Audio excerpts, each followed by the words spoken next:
Bounced in the hole and through. Vladimir Guerrero Jr. delivers. Let's go! Bouncer in the hole. And it's past the reach of Witt. Here comes Tapia, and the Blue Jays win it. We're going to come out strong second half, and we're going to do big things.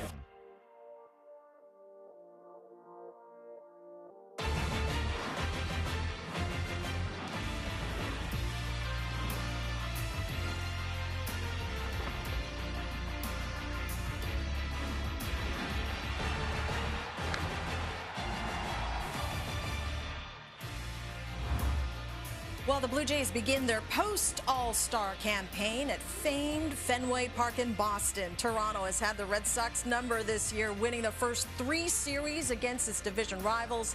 Can they make it 4? It all starts tonight, the first of a weekend set right here on Sportsnet. With their thoughts, let's check in with Dan Shulman and Pat Tabler. Gentlemen. Hazel, how about a little bit of a reboot heading into the so-called second half of the season? The season, of course, is well past the midway mark, and things are going to get intense very quickly, especially with so many teams being in the hunt for those wild cards. Boy, this is when it gets really fun, I think, for baseball fans all throughout Canada. And with the new format in the wild card, with the extra team added, the way we see it, 7 teams for 3 spots, and the Blue Jays, as of right now, hold down one of those spots, and that's why every game is so meaningful from here on out. It starts with the Boston Red Sox, who are on a little bit of a skid, Dan. They've lost 10 out of their last 13. And they've got some pitchers on the IL, so when you look at the pitching matchups in this series, you have to like what you see if you're a Blue Jays fan. Yeah, and the Blue Jays feel very strongly about this series right here. Kevin Gausman has pitched very well against Boston all season long. We all know about Alek Manoah, the All-Star. He has been great all season also. And Ross Stripling, he's been hotter than any of those starting pitchers. So the Blue Jays like the matchups, and they feel really good about winning this series. They are 7-3 against the Red Sox so far this season, Hazel, and hoping to keep that going here this weekend at Fenway Park. Gentlemen, thank you. And they got the right man on the mound for this one. Look at Kevin Gausman versus the Red Sox this year with a sub-1 ERA against everybody else.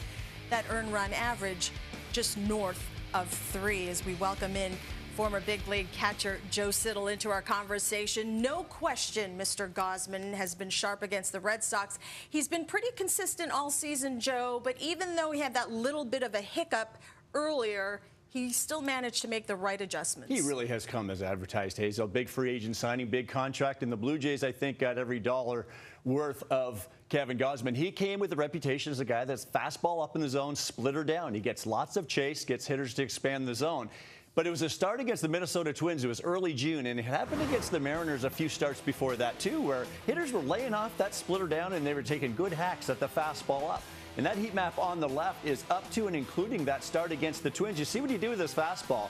Middle of the plate and in the upper part of the zone, and then on the right, that's the heat map of the adjustment Gausman has made since then with this fastball. A little more east to west, going side to side with that fastball, and that makes it a little bit more uncomfortable and unpredictable for hitters. Now, he faced the Red Sox twice early in the season. This last time was since he made those adjustments, and you see that fastball running in on the hands of J.D. Martinez. Same thing to Bogart. So now hitters can't just use that theory against a pitcher like Gausman and say, if it's high, let her fly. If she's low, let her go. You don't want to do that. So now he still will get some chases with that splitter down the zone because they're not all splitters down there now. Some of them are fastballs. He'll get some called strikes. So it's the unpredictability that makes him as good as he is. He did it in the National League. Came over to the American League. It's a new league. Maybe some hitters caught on to it. A couple months into the season, hitters adjusted, and then he said, hey, I got to do something here, and it clearly looks like he has adjusted as well. Gausman took the loss last time out, but he did allow just 2 runs over 6 innings pitched, marking his 10th quality start of the season. Mr. Gausman set to make his 18th start of the year. Let's see if the Blue Jays can pick up where they left off before the break. That's it for Joe and I and the rest of the hardworking crew behind the scenes. Enjoy the ball game. We'll see you first pitch next.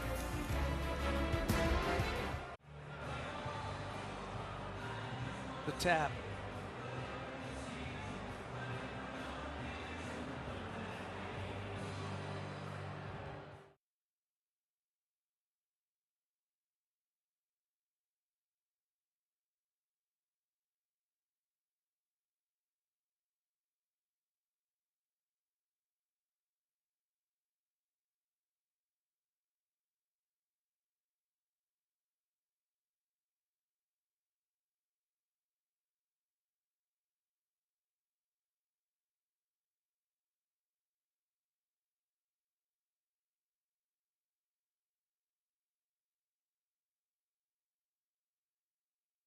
3-game series against the Red Sox. The Red Sox 2 games back of the Blue Jays for the 3rd and final wild card spot right now.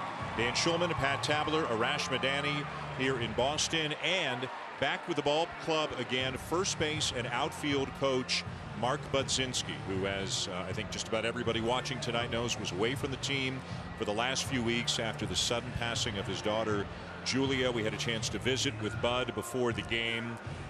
Overwhelmed by the support he got from people on the team and from people across Canada. He is very aware of how Blue Jays Nation reached out to Abby and wrapped its arms around him over the last few weeks. He talks about family, friends, and faith as the reasons that he is able to be working through this as best he can, and you know, being busy and being back with the ball club. I think he said it felt like he was away for months. So you know, he'd like to be with the family, but it also is important for him to get back to the routine and being with the ball club. Even though he is heartbroken, he said he feels strength when he is now around the team again. He can just feel the love of everybody putting their arms around him.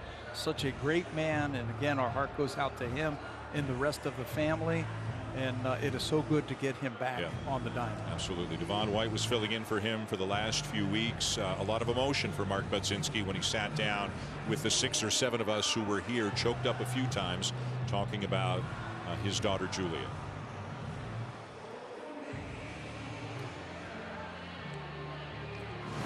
So the Blue Jays getting ready to kick off the unofficial second half, and they do it against the team right in the rear-view mirror. And here's a look at the starting lineup. No George Springer.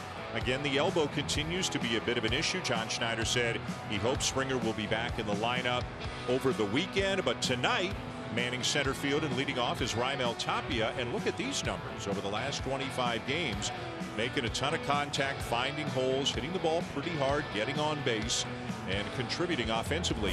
Usually down at the bottom of the order, but tonight at the top of the order as the Blue Jays see a pretty good one in Nate Eovaldi. Yeah, some heat, and they get one of their better pitchers back. He started last Friday. That was against the Yankees after being reinstated from the 15-day injured list. Earlier that day, he had missed 33 games because of lower back inflammation, and it came at just the right time because on Sunday, Chris Sale fractured his finger. So Eovaldi's now back in as their number 1. He's pitched twice against the Blue Jays this season. No decisions in each of those ball games. He's got a big arm. And the first pitch pass ball is a little bit inside. Ball 1 to Tapia with Guerrero and Kirk still to follow. It was up in the mid-90s or mid-30s Celsius here in Boston today. The same weather that folks in southern Ontario had the last couple of days has moved eastward here to Boston. And the players actually, when they were out on the field before the game doing their sprints and their stretching and BP, I think they were wearing shorts, which we don't see. You never see that. That's okay, though. Yeah. They need to adjust to the temperature, to the weather. They were out there like it was a spring training game. If they are ready to go today, and to a man, every one of them said this is a huge series. They need to get off to a good start here in the second half. Whoa, the bat goes flying out of the hands of Tapia and winds up in about the 10th row of seats. Actually, this guy got it behind the lower section. Hopefully everybody is okay. And I don't think he's giving that one back. It's not coming back as Raimel loses the bat, helicopters it into the stands. You don't see that much anymore with the netting. Yeah. But a fan came to the ballpark and he's got himself now a souvenir. So Tapia's got a new bat and a 1-2 count on him right now. Crowd's still buzzing about that. The Red Sox with a 2-strike count have gone into a full shift now against Raimel.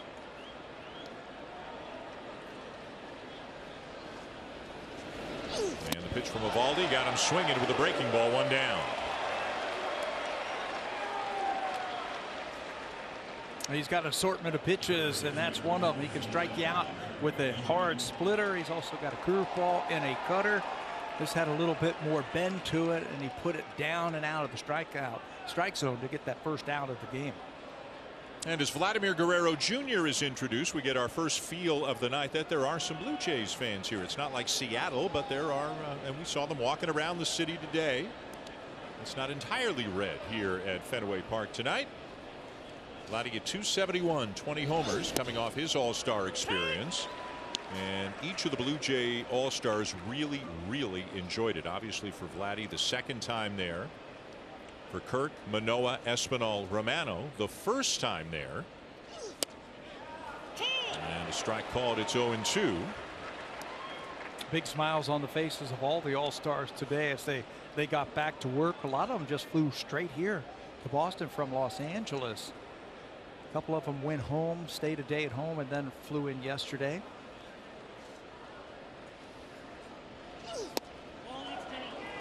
And just missed. 1 ball, 2 strikes. Eovaldi's fastball can touch triple digits. This one just low at 97 miles an hour under the zone. He is feeling it here in the first inning.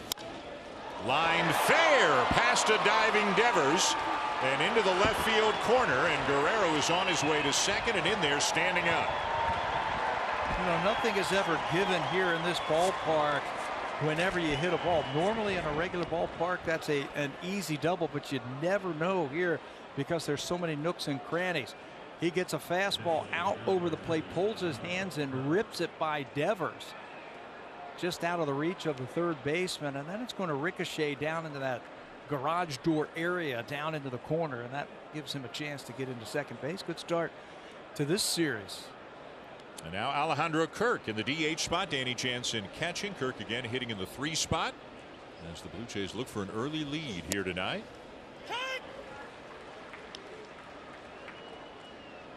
Kirk starting the All-Star game. And a couple of ABs had a chance to catch Alek Manoah in by far the most interesting half inning in the All-Star game, and that's all a credit to Manoah himself. A bouncing ball up the middle, diving stop. Bogarts back to his feet, but the throw pulls the first baseman Christian Vasquez off the bag. Guerrero to third and Kirk safe at first. That'll be now a 7-game hit streak for Alejandro Kirk. He has hit .375 during that streak. He's also scored 5 runs. Plenty of time for Bogarts to make that play. He keeps it on the infield, so Guerrero can't score. Sets his feet, but the throw's a little wild. He had a little bit more time, I think, than he knew.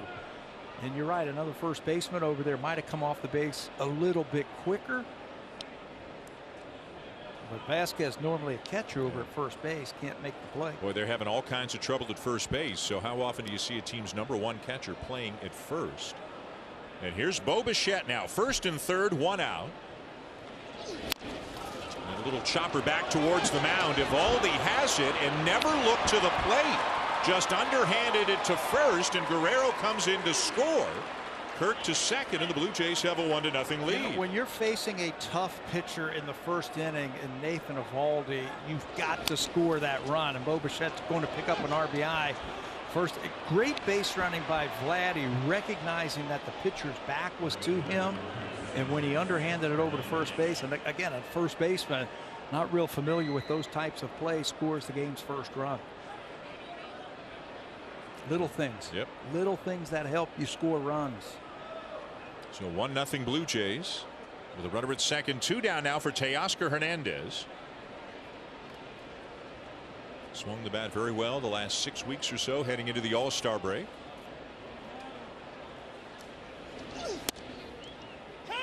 And Eovaldi starts him with a strike. 95 for Eovaldi. As Tabby mentioned, one of the hardest throwing starting pitchers in baseball, although was down about 2 miles an hour on his fastball in his last start, which was the first one he made since coming off the IL. Missed a few weeks with lower back inflammation. Jumps out in front of Teoscar, 0-2. He's got a wide assortment of pitches. The pitch that he has gotten hit the hardest on this year, his slider. And you wouldn't think that from a guy who throws that hard would have a good slider. Batters have hit .395 against him, and he's given up 5 home runs on that slider this season.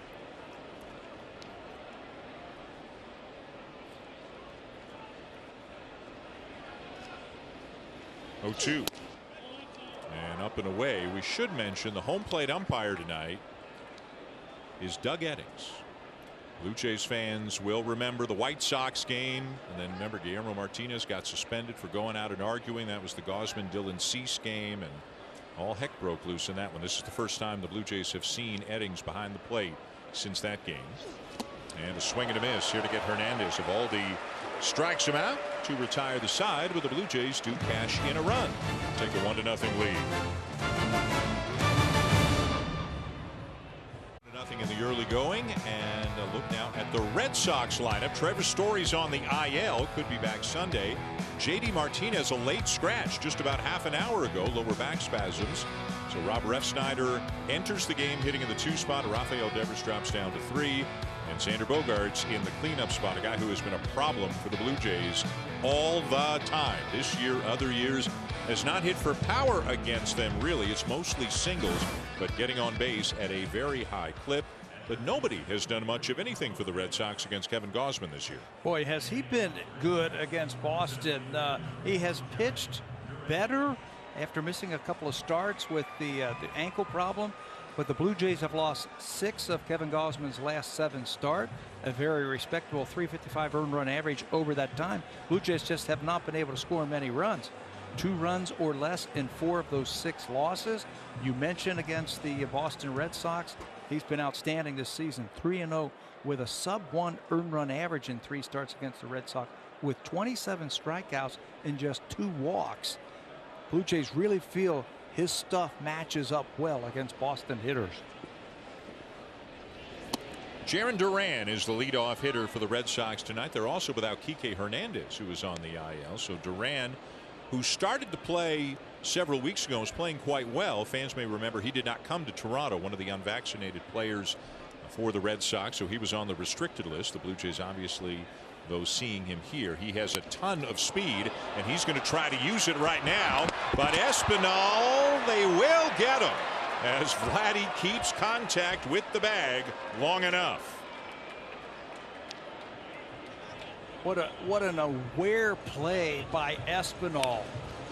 You could see Jarren Duran trying to utilize that great speed. He was looking out there to try and see where Espinal was playing, and then drop the bunt down, and Espinal shovels it over to Vladdy, and Vladdy steps but then has to readjust as it throws a little bit off.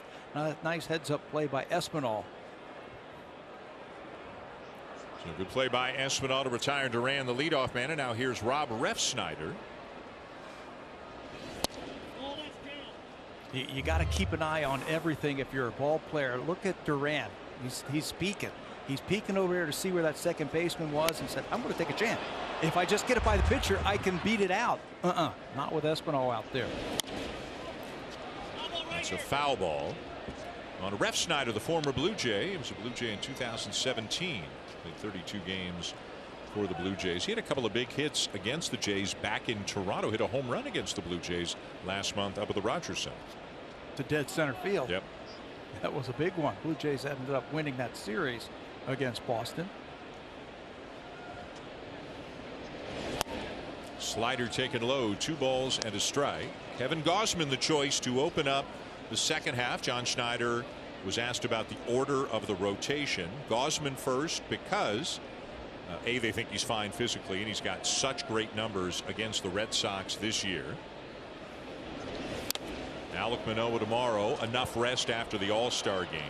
All-Star game Tuesday, tomorrow Saturday. They feel fine about that. And then Ross Stripling, Jose Barrios. One of the reasons was Stripling pitched last Wednesday. Barrios pitched Sunday. So they just wanted to keep Stripling in front of Barrios so that Ross wouldn't be out for like 12 days or something like that. Remember, there's an off day Monday. So Stripling will start the Sunday game, and Barrios slated to go Tuesday in the opener with a homestand against the Cardinals. You made a great point about Gausman in his health. He threw a bullpen over the All-Star break. He's had great numbers against Boston this season. He says he feels very close to 100% now. He was about 85% in his last start against Kansas City. 3-2 fastball to get him. 2 down.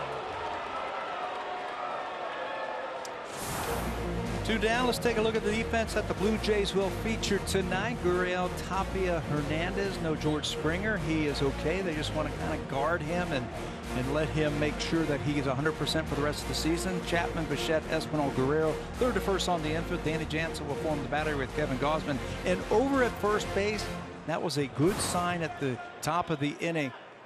The key for them, they got to get this guy going offensively. And that was a great sign right there with that double in the first inning against Eovaldi. So two down here in the bottom of the first. Rafael Devers is the batter. And Devers seeing a 4 outfielder look from the Blue Jays, as they have done on a number of occasions this year to a number of different guys. Devers hitting the ball in the air a ton and just having a great year, hitting .324, 22 homers. Started the All-Star game for the second year in a row at third base. Waves at it. 0-2. And they are basically giving him the whole left side of the field on the ground. They want to keep the ball in the ballpark. The splitter in a good place. A half swing by Devers as he doesn't pick up that splitter. But they'll give him anything on the ground the left side. They just want to keep the ball in the ballpark. Wouldn't bite on that splitter. Ball 1. The Red Sox losing 6 of their last 7, 10 of their last 13 heading into the All-Star break. And in the last 2 games before the break, they were outscored 27-3 by the Yankees. There was a lot of talk about, should this team buy, should this team sell? That's how they're feeling about the Red Sox heading into this series with the Blue Jays. Now 2-2. The Red Sox 2 games back, but 69 games to go for the Blue Jays and for the Red Sox. But this is a big 3-game series here. I think it's going to be a big home series for them. Their next 10 games are going to be huge. I think it's going to tell if the Red Sox are in or are they out right before the trade deadline. 2-2, hammered to left field. Gurriel's going to have to play it off the wall. Gets a tough bounce. Throw to second a little offline, and Devers is in there with a double. Boy, that's a tricky one. You go back trying to catch it, and you can't get far enough away from the wall to play it clean. Yeah, you got to read it off the bat and get a feel. If you think you can make the catch, go ahead and get next to that wall and try and make the catch. Fastball up and away. That's what makes Devers so special. The ball kind of in between. Gurriel wasn't really sure if it was going to carry, that he could make the catch, or if it's going to carry too far. And you're right, he got a little bit close to the wall because of that. No harm, no foul. It's going to be a double, I think, anyway, but keep him in the ballpark with 2 outs. So he's at second, 2 down for Xander Bogaerts. He takes a fastball into the knees for called strike 1. Bogaerts 4th in the American League in batting at .316. Not hitting, as you can see, for as much power this year, but still a very productive offensive player, and a guy who has seen Kevin Gausman a ton. 16 for 48 in his career. This, of course, going back to Gausman's years with the Orioles. Nice slider right there. Nice slider to put something else in the head of Xander Bogaerts. With J.D. Martinez out of the lineup, it just doesn't look as formidable. The middle of this lineup, one of the best in baseball, when you're talking Devers and Bogaerts and J.D. Martinez and Verdugo. You still have to navigate it and tiptoe through this lineup. Wow, Gausman puts him away. Fastball strike 1, slider strike 2, splitter strike 3, and no damage done by the Devers double. A couple of weeks after the tragic passing of his oldest daughter, Julia, and as you would imagine, Budzinski was emotional today, being around the coaches and the players, and especially emotional when speaking about Julia herself. A 3-sport athlete, a student leader at our high school. Mark called his eldest daughter a social butterfly, but a fierce competitor. Julia just wanted to win so bad, he said. And the Budzinskis were just so touched by the outpouring of support from all of those around the baseball world. Now, even when he was away from the team, Budzinski remained dialed in. Matter of fact, he offered his thoughts on positioning and base running from afar. He said, "I needed an escape after a while, and work helped." And as Dan said, Budzinski relied on family and faith in dealing with an unimaginable tragedy. and was thankful to everyone, even Blue Jays fans, who offered support and strength after Julia's death. Guys? Arash, thank you. Really emotional, obviously, for Coach Bud as we visited with him before the game. But for those of us who were here listening to him talk, he would get choked up time and time again, and we would get choked up listening to him. He is as fine a person as you will ever meet. I know you would say the exact same thing. And he spoke glowingly and extensively about Julia today, and he got choked up on a number of occasions. But he said the All-Star break kind of came around at the right time for him to start thinking about, is it time to get back to the team? And he and his family, decided that it was, and he has rejoined the team here in Boston. And he's got a lot of people, again, putting their arms around him, figuratively speaking and literally speaking, here in Boston today. She loved the Blue Jays, too. Yeah. She would call him, and how'd you guys do tonight? What? Did you win? You better win. Very intense. A base hit for Lourdes Gurriel Jr. to begin the second. That'll bring Matt Chapman up.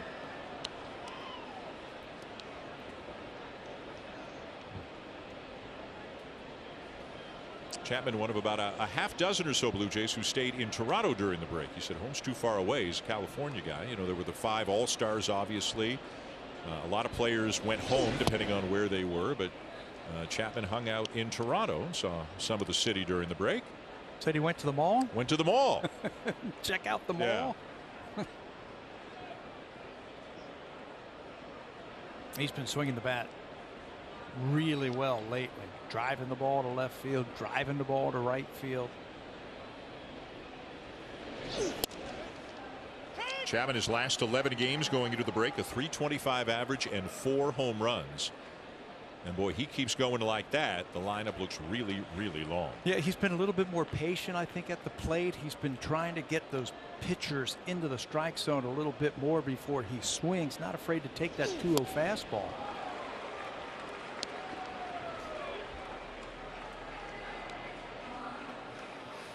Two and two the count with Gurriel at first. Here in the top of the second, the Jays up 1-0. Bichette driving in Guerrero in the first. They play Matt basically straight up on the infield. The middle infielders a double play depth.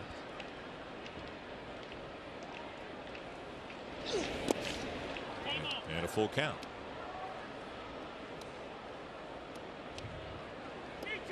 He is prone to strike out. We know that. Evaldi is a strikeout pitcher. Kevin Plawecki is doing the catching today. Christian Vasquez is over at first base. Plawecki doesn't throw like Vasquez. Seems strange to see Christian Vasquez over there at first base. 3-2 is fouled back. They've had Bobby Dahlbeck there. They've had Franchi Cordero there. They're not getting anything out of first base right now. So Alex Cora has his starting catcher at first base and his backup catcher behind the plate. I mean, that's a bit of an unusual situation. Last in batting average for first baseman in the American League. Second last in home runs. They've only had 7 home runs from their first baseman this year. Only the Tigers have been worse. They've only hit 6. In the air to left center. Hit a long, long way and gone. What a shot off the bat of Matt Chapman to make it 3-0. We talk all the time about this ballpark, how right-handed batters, if you can get the ball up into the air, it's going to be a home run. You don't have to hit it that far. You just have to hit it high. I think that ball leaves any ballpark in baseball. That was hit hard. Bogey's been swinging the bat a lot more with power, with a lot more authority from left center to right center. He got every inch of that one to left center field. 421 feet, number 16 on the season, and the Blue Jays off to a great start tonight. And Chapman the first to put the jacket on here after the All-Star break. Well, when he gets them, he gets them. Got off to a rough start this season. I think he wanted to prove to everybody that the trade was going to be a good trade. Everybody knows it. Anybody who's around baseball knows the type of person this guy is and the type of player he is. It was only a matter of time before he got it. So it's 3-0. Here's Santiago Espinal. Pops it up on the infield. Bogart's coming in to make the catch. We can talk about it more a little bit later, but boy, did Espinal have the time of his life out in Los Angeles. Did he ever? He was so excited to be a teammate of one of his heroes growing up, and that's Miguel Cabrera. His face lit up when we asked him about that today. Said, I got to meet and be a teammate of Miguel Cabrera's, and I got to have dinner with Albert Pujols. The same agency represents a number of players, including Espinal and Pujols. He said, that's a pretty good couple of days. Like, he didn't talk about the game. We said, what were the highlights? Being a teammate of Cabrera's and having dinner with Pujols. And meeting Justin Verlander also, because he's a big fan of Justin Verlander when he was a kid growing up. Pretty cool to hang out with guys who've had, what, 6,000 hits and maybe 1,200 home runs. He's not dealing with, people like you and me. No. He's dealing with the big boys. Danny Jansen, a grounds out. 2 down.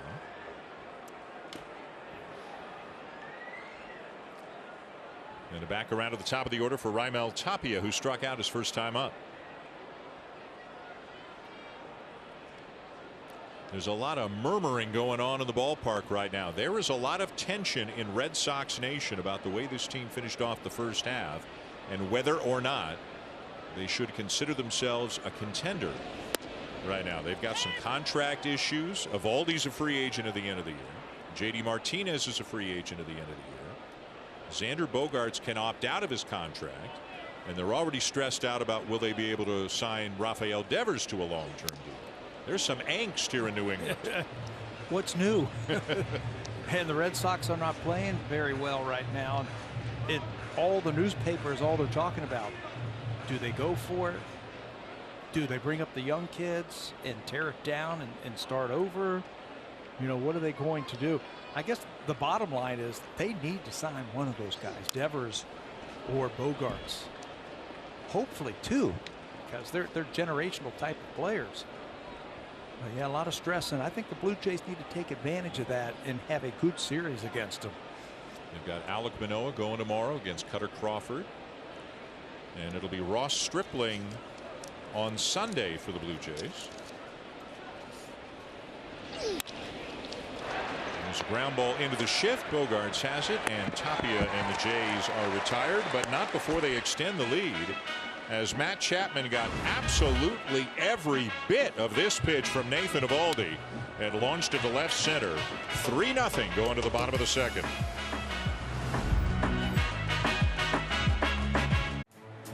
Download the app and see for yourself why Bet365 is the world's favorite sports book.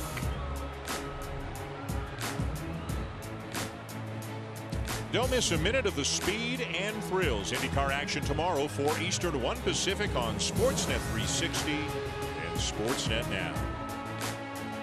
Dan Shulman, Pat Tabler, Arash Madani, a 3-0 lead for the Blue Jays going to the bottom of the second. Kevin Gausman on the mound. Gave up a Devers double, but struck out a couple, stranded that runner. And here's Alex Verdugo, the left fielder, to lead it off here in the bottom of the second. Doesn't have great numbers on the season, but boy, it feels like Tabby every time the Blue Jays see him, he grinds out at bats like nobody's business. He's been hot for the last 6 weeks or so. His batting average up over 300 to raise it for the season to 262. You're right, just a 250 average against the Blue Jays this season, but it sure feels like he's hit 400 against them, doesn't it? Again, a depleted lineup. JD Martinez, a late scratch. Trevor Story on the IL, but eligible to come off Sunday. So it's Verdugo, Vasquez, and Plawecki hitting 5, 6, 7 for the Red Sox tonight. 1-2, chase to splitter. And that's what John Schneider was talking about before the ball game, about why Kevin Gausman to pitch game 1. Said he's had a lot of success against the Red Sox. Their hitters, he feels like the matchup is favorable to Kevin Gausman because of that splitter, that it goes down, and it's nasty. Chop up the first baseline. Gausman does not get to it before it goes foul, as pitcher, batter, runner, and ball all basically almost collided at the same time. Yeah, the runner has to give that fielder a chance to field the baseball. And it looked like Verdugo was ready to run him over, but the ball took a tricky hop right at the end and squirted foul. And then he avoided Gausman, and Gausman stopped. I think they both got a little bit of a laugh after that play. Gausman 7 days rest after his last start. Second start tonight since the ankle injury. And a ground ball out to second. Easy play for Espinal. One down. Well, as we talked about, one of the reasons Gausman started the opening game here in the second half. Look at these numbers against the Red Sox this year.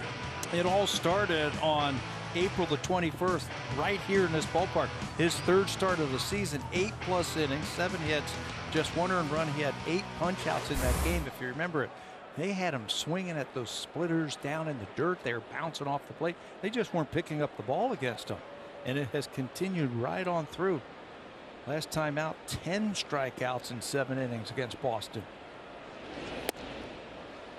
So now Christian Vasquez, and again, as we mentioned, getting a start at first base tonight, which is not something Christian Vasquez does very often. This is just the 10th start of his career at first base.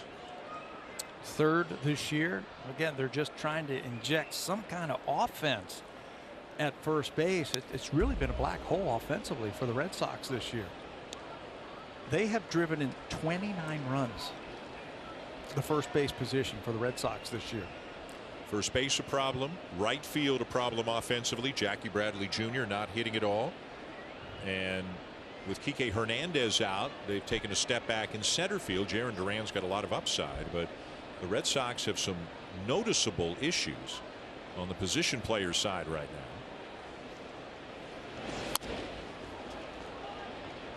That's why there's some talk of possibly trading for an everyday first baseman for the Red Sox before the trade deadline gets here. Josh Bell's name has come up. You have heard that name. Certainly there's a fit. There's a need for that kind of a guy here, but the trade deadline coming up fast right now. It's not July 31st. It is August 2nd this year. They pushed it back a little bit because the lockout delayed the start of the season a little bit. Down and away 1-2, so 11 days until the trade deadline. What's that, a Tuesday? Tuesday. I had to say Tuesday. The Blue Jays will be playing a night game in Tampa Bay. First game of a 2-game series at the beginning of August.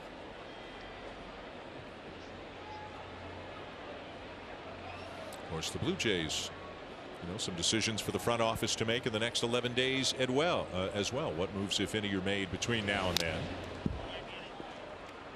And if the last 2 years are any indication, you would imagine that Ross Atkins and company will be aggressive trying to bolster the team. They were in 2020 and they were again last year. And it's a team that has aspirations of doing some big things this year. We have talked about it as Danny Jansen takes that one off the face mask, and Christian Vasquez, being a catcher, knows how that is. And he may be a first baseman tonight, but he's a catcher, and, yeah. and he sympathizes. He empathizes, I should say, with Danny Jansen taking that one off the mask. Here's the 1-2 again, and it's down and away 2-2. Vasquez has good at bats. He grinds down those pitchers, sees a lot of pitches, very rarely gives away at bats. He has been a tough out for the Blue Jays over the years.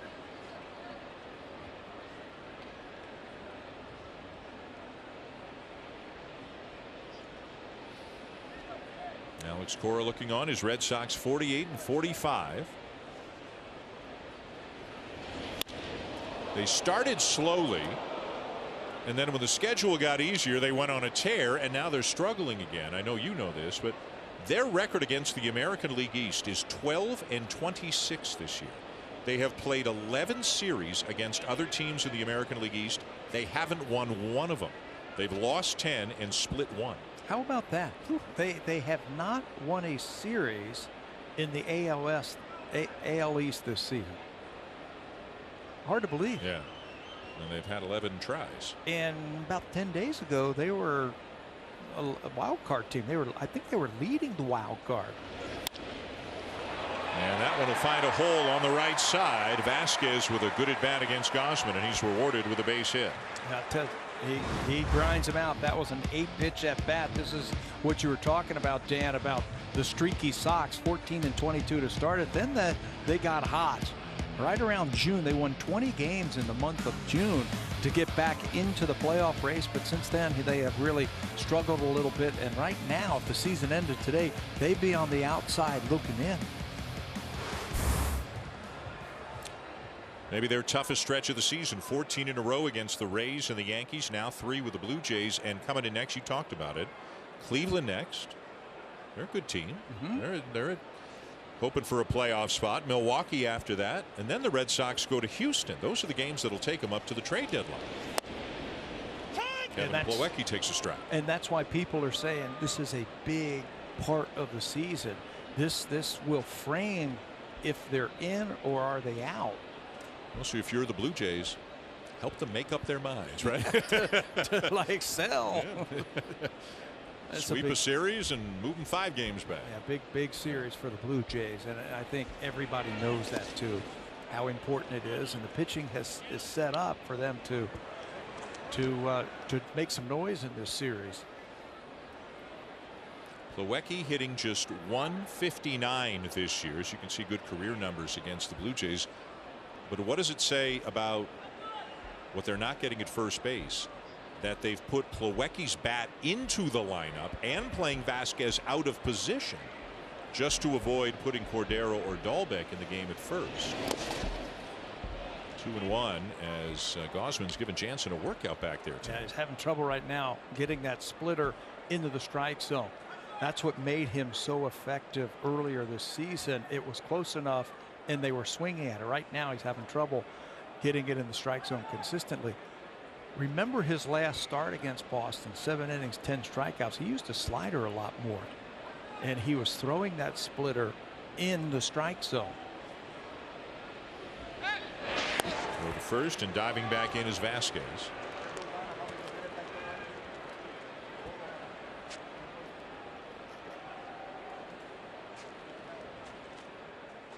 Vasquez 1 stolen a base on the season, had 8 last year.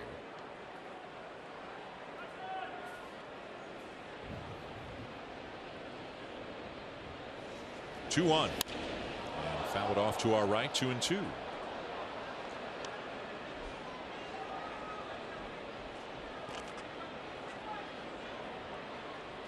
Blue Jays start the second half here, have an off day Monday, come home for 2 with St. Louis and then 4 with Detroit.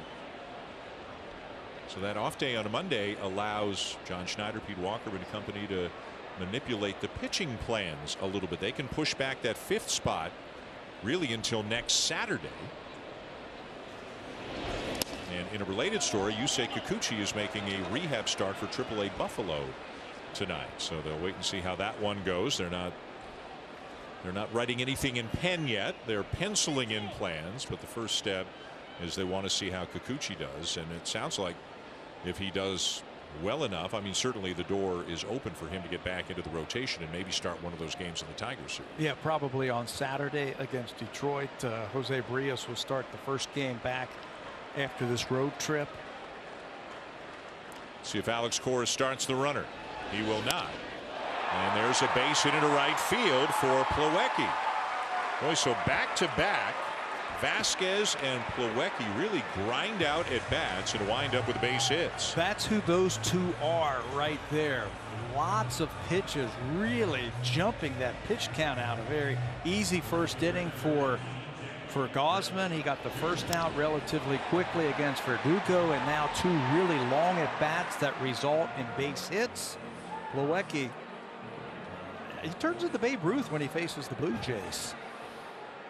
Vasquez saw 8 in his at bat. Plawecki saw 6. And Verdugo saw 5. So the 3 batters this inning have seen 19 pitches already from Gausman. Here's Jackie Bradley Jr. Elite defense still, but again struggling with the bat. 202, 1 home run on the season.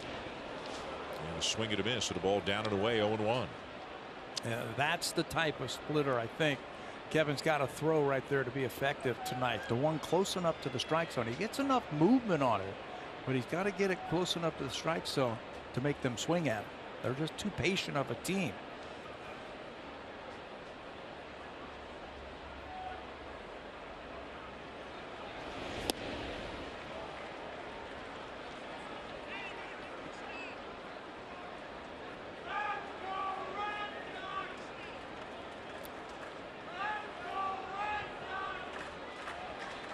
The crew chief, Bill Miller, out at second base, is yelling at Kevin Gausman that he has to come to a stop. He likes to rock when he's on the mound. You see him rocking right here, and Bill Miller's telling him, you have to come to a stop, or he's going to call a ball. So kind of a verbal warning there. Yes. Right. So Kevin will always rock 6 or 7 times on that left foot, but the last time he puts it down, Miller wants to see it stay down before he starts to the plate. Yeah, just a little bit of it. He's got to come to a stop. That's what he said to him. And now Bo Bichette is asking for a little bit more clarity. And clearly stopped there. Swinging a foul back, 2-2. I don't think we've seen him called for a balk this year. I mean, there is a lot of movement, but that's all fine as long as at the very end he stops before he goes to the plate. And I have not noticed it, but maybe he's a little bit anxious, and Bill Miller, the crew chief, noticed it, and he sees this. This is all totally legal, but you have to stop before you give the pitch when you start home. And another long at bat. Now 5 pitches and counting to Jackie Bradley Jr. And for a guy who's been around like Gausman has, I don't think that rattles him or anything like that. He just makes sure he pauses for an extra beat. And that's all about deceiving the runner. That's what they put that under. You can't deceive the runner doing that. Not like they've got a lot of speed on the bases. Gausman about to throw his 25th pitch of the inning. And he gets Bradley. Bradley can't go anywhere. Base is occupied, less than 2 outs, so that is a strikeout, 2 down.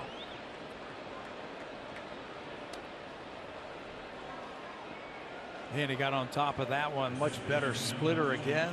Jackie Bradley over the top of that one. And Danny smothers it so the runners can't move up. Again, that's a good 2-strike. You bury that thing. You never see Jansen stab at a ball. He just blocks the ball. And he gets big, and he gets low, and he gets wide, and he figures if I can just keep it in front of me, things will be fine. That's the whole idea. He'll get a wide base, especially when they throw that splitter, anticipating that ball in the dirt. The number 9 hitter is the second baseman, Jeter Downs, as Jansen blocks another one. Downs 5 for 25 with a home run. And Jeter Downs was part of the return in the Mookie Betts deal, along with Alex Verdugo, coming from the Dodgers to the Red Sox. And kind of strange to see a guy who was named after Derek Jeter playing for the Boston Red Sox. But, when you name your baby, you don't know who's going to draft him 20 years later, right? So started in the Cincinnati Reds organization, went to the Dodgers, and you're right, was a big part of that Mookie Betts trade. They've got high hopes for him. He's playing because Trevor Story's on the injured list. He started the season in AAA, will probably be in AAA if Story was injured. 23 years of age. He's got power, he's got speed, he strikes out a lot.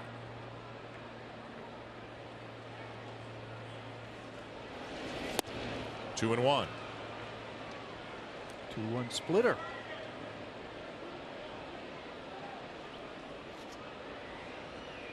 Not giving in to him. You can't just throw him a fat fastball over the middle of the plate. He's the tying run after a couple of base hits. A young guy, couple of men on, probably looking for that 2-0 fastball. Swing and a miss again, 2-2. There it is again. He's thrown him 4 in a row. And when you see those kind of swings right like that, throw him another one. Get out of this inning. Vasquez out at second and Plawecki at first. With 2 down.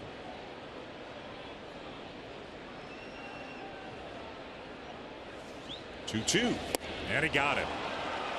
Gausman strikes out Downs, and the Red Sox will strand a couple of runners. 3-0 Blue Jays at the end of 2. We've got some big news. You're going to like it. Stay with us when we come back. About as much as anything, maybe more than anything, all season long. As everybody knows, Buck Martinez has been away from the team for several months. He has been battling cancer. He has gone through his treatment program. He has been at home the last few weeks resting and recovering, and we are absolutely thrilled to say that Buck is going to be in the booth at the Rogers Center on Tuesday when the Blue Jays take on the Cardinals. Such great news, isn't it, Dan? Talked to Buck the other day. He says he sounds great, first of all, and he is so anxious to get back. And we are so anxious to have him back, because that's the voice of Blue Jays baseball for the last I don't know how many years. We know he's watching because we know he hasn't missed a pitch, and we know how excited he is to get up to Toronto and to start doing games again. We know how excited Blue Jays Nation is to have him back. Look at what Vladdy did in the All-Star game during the stand-up to cancer moment, holding up the names of Buck Martinez and Jamie Campbell, wishing them both the best. So again, Buck is going to be back on Tuesday. He is slated to work that first homestand against the Cardinals and the Tigers, and he sounds great. He says he feels great, and obviously, you know, he's going to get back into the routine, and we'll see how thing goes. But he's as we have always said, he is one tough dude, and we can't wait to see him back at the ballpark on Tuesday.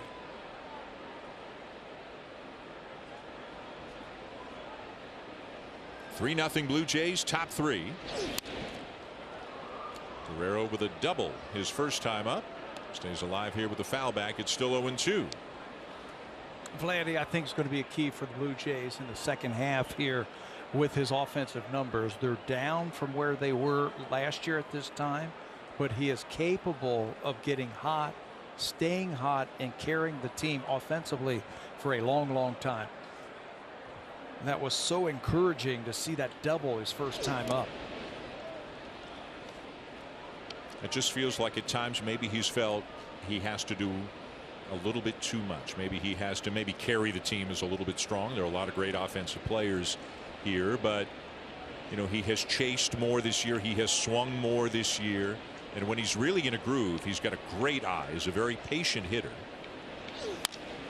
Bounces one up the middle. Bogarts to his left, fires and gets Vladdy by a step. 1 down.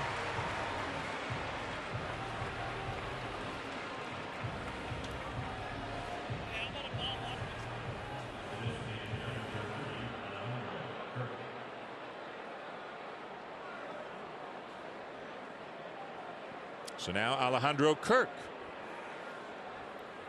Kirk had an infield hit his first time up. He continues to be among league leaders in infield hits this season, which is something nobody would have said at the beginning of the year. And then a base hit through the right side. He is 2 for 2. The guy can flat out hit. That bat stays on that hitting plane a long time. I don't care where you throw it. He's going to hit it, and he's going to hit it hard. All you have to do is look at the numbers. He has walked more than he has struck out. He can hit the ball all over the place, and they have moved him into that production part of the lineup, and he has come through for him. And here's Bo Bichette, grounded out back to the mound, picked up an RBI when Nathan Eovaldi just went to first. Didn't look to the plate, and now Bo gets one in the air to left field. Verdugo back at the wall, jumps, and he can't make the catch. Kirk around second, on his way to third, and in there standing up, Bichette's got a double. Alex Verdugo is one of the better left fielders in the American League, and he's very adept at playing that wall in left field. He had that thing measured. It's an off-speed pitch. Bo gets just enough of it, but Verdugo measured it, thought he had a play on it, got back to the wall, timed his jump, but he just missed it. And luckily for the Blue Jays, it bounces off that wall. He had his glove turned the wrong way, bounced off the wall, ricocheted back towards the infield, That'll allow Kirk to go first to third. Blue Jays are in business again for the third straight inning. Evaldi's a strike thrower, and they've been swinging early. Back-to-back hits on the first pitch of an at-bat. Let's see what Teoscar can do here. He struck out his first time up. The Red Sox have brought the infield in, already trailing 3-0. You know, and they don't have to do this. They don't have to bring the infield all the way in. All you have to do is look at the runner at third base. He is not going to go on contact. And they're actually in on the right side, kind of halfway on the left side, I guess, to be as accurate as we can be. This is where he's got to be very patient, Teoscar, right here. You got first base open. You've got to be patient. You've got to get him in the strike zone and make contact. You've got to make contact. Put the ball in play somewhere.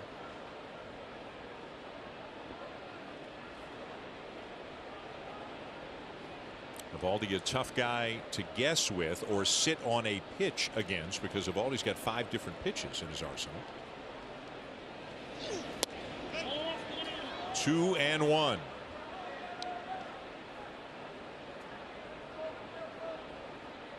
I would be surprised if they challenged him with a fastball. Just keep throwing breaking balls, and maybe you get him to swing at a pitch off the plate. But I would be shocked if they threw him a fastball for a strike. Well, he did, down at the knees, mind you. Well located. 2-2. Maybe that wasn't a fastball. 88 miles an hour. Well, he cut that ball a little bit. Yeah, he'll throw a cutter. Yeah. He's got, like I said, a little bit of everything. Cutter, curve, fastball, slider, also a splitter. This is where Teo's got to make some contact here. And try to get it in the air. Something to the outfield to get Kirk home. Lays off a slow breaking ball, and the count is full. Well, I know he wants to drive in a couple, but taking a walk and getting Lourdes Gurriel Jr. up there with the bases loaded, that's not a bad situation either. That's not bad at all. And I think he has to understand it. I think he knows that they're not going to give in to him and throw a fat one. They're going to try and strike him out, throw some kind of breaking ball. Bouncer foul up the third baseline.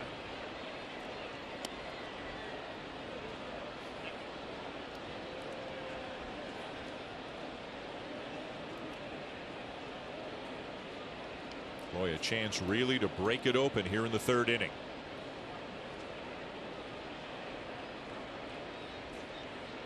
Luis Rivera with a couple more words for Alejandro Kirk, just to let him know what they're going to do. I'm guessing they're not going to go on a ground ball unless it's in the hole somewhere. A ball that's outside, says Doug Eddings. That is ball 4, and that is indeed going to load them up for Lourdes Gurriel Jr.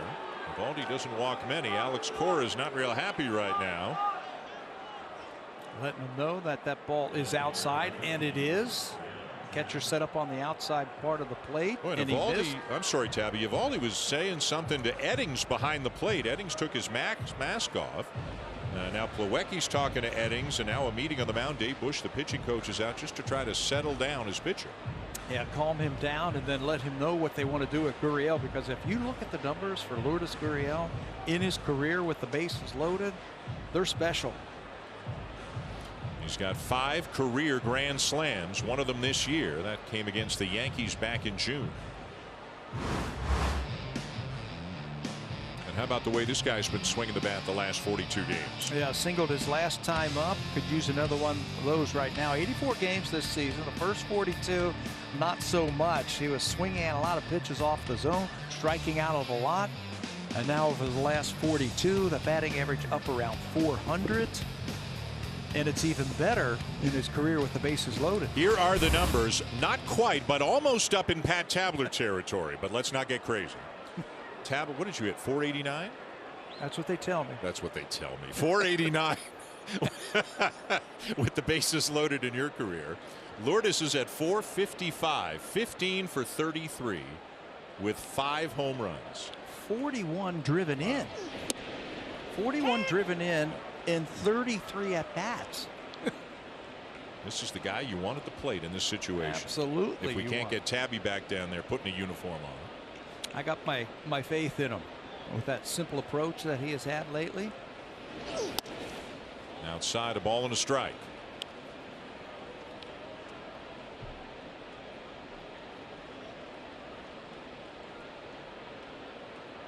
Kirk at third, Bichette at second, Hernandez at first. One out. Takes outside.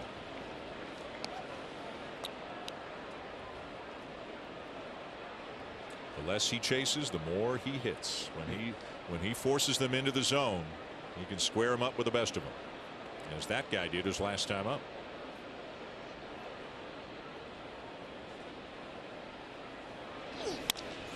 Up the middle, a liner into center, a base hit.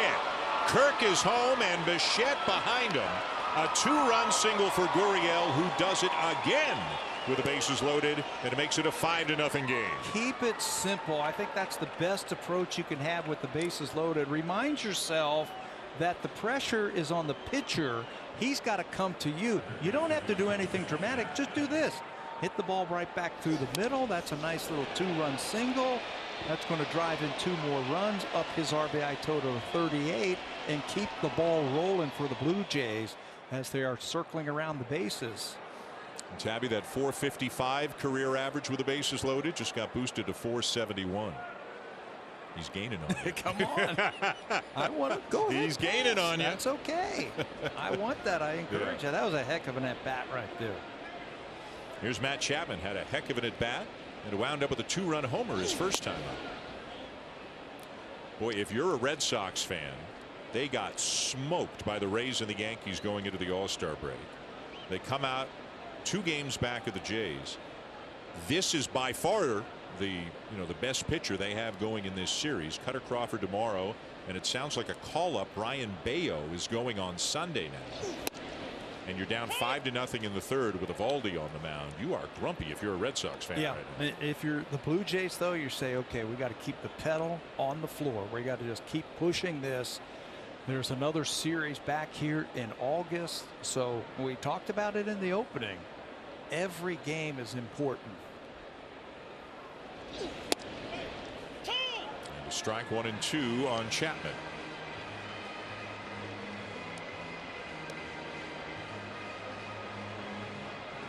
You got a guy like this on the ropes, you have to deliver the knockout punch.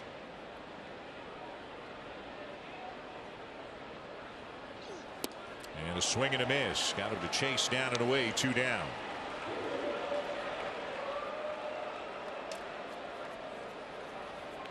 Nobody up in the Red Sox pen as Eovaldi battles here. He's given up 1 in the first, 2 in the second, 2 here in the third. Makes a nice quality pitch there for his 3rd strikeout tonight. That sweeping breaking ball. And here's Espinal.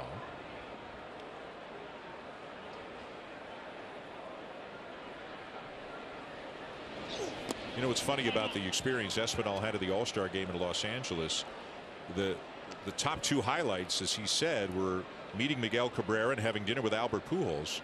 Well, who's coming to town next week? St. Louis and Detroit. Now he's buddies with them. Now he's going to be hanging with them in Toronto. He talked to Miggy. They were talking about hitting, and he was asking him, certain things that he has done over his career to help him stay locked in. And, he said, Miggy has some just simple things. He says, if you're going into a slump or you're not feeling right, you got to break it down and you got to keep it as simple as possible. His big key was his hands. Where's his hands in his swing? Are they moving? Are they away from his body? But for the most part, Miguel Cabrera doesn't worry about where your body is, what your swing looks like. Let's try to keep it as simple as possible. Espinal says he's going to try and pick up on that and see if that helps him. Former 10th round pick by the Boston Red Sox. And a nice write-up in the Boston Globe yesterday about Espinal in the wake of his All-Star appearance. Acquired by the Blue Jays at the trade deadline in 2018 for Steve Pearce. It's a trade that each team got what they were looking for. Boston was looking for a veteran hitter to help them win. They got that. Blue Jays were looking to add some talent into their farm system at the time. They got that. Who knew at the time he was going to be an all-star? He's turned himself into a very good everyday player. Terrific defender no matter where you put him. And a base hit into right field right here. Hernandez around third, racing home, the throw to the plate, and they don't get him. Teoscar slides in around the tag. Gurriel to third, Espinal to second, and it is 6-0. Jackie Bradley can still throw. He's in right field tonight. He came up throwing. He's got 3 outfield assists, but the throw's going to go up the line a little bit. 2 outs, everybody's off on the crack of the bat. Jackie's throw, you can see it just up the line a little bit, and that gives an opening for Teoscar to avoid the tag and then swipe the hand across for another run.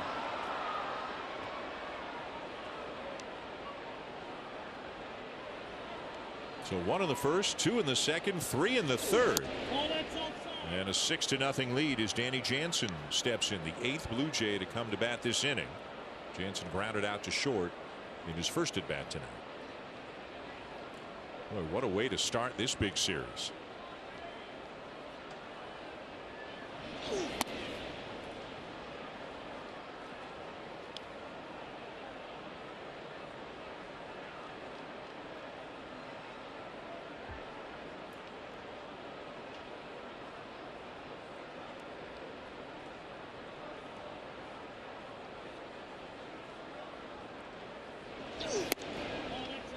And ball that's up, says Doug Eddings. 3-0 the count on Jansen.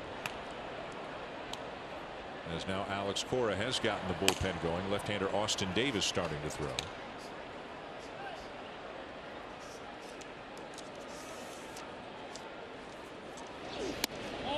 Ball 4. And the bases are loaded for the second time this inning. You know, and the Red Sox really don't have a true, quote, long man down in that bullpen. If you look at some of the arms that they have out there, and Alex Cora is going to make the change. He wants the lefty matchup. They don't have a guy who can give you 3, 4, 5 innings out of that bullpen tonight. So Nate Eovaldi will not get through the 3rd inning here tonight. Second shortest outing of the season for him. And he will leave with the Blue Jays having some really good at bats. 6-0, bases loaded. Red Sox into the pen. Family's fundraising weekend. Formerly the Lady Jays Food Drive, the club's longest running community initiative, returns to benefit families across Canada experiencing food insecurity. Proceeds from the weekend will go to Jays Care Foundation.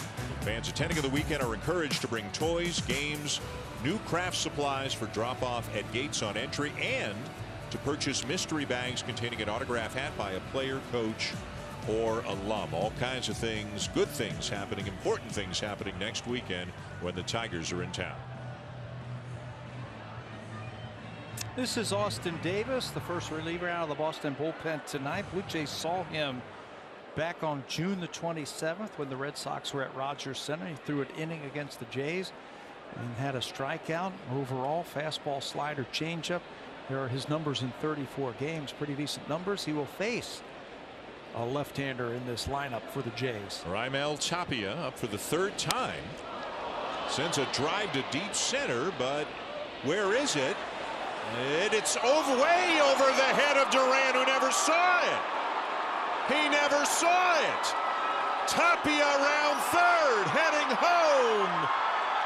And inside the park, grand slam for Raimel Tapia.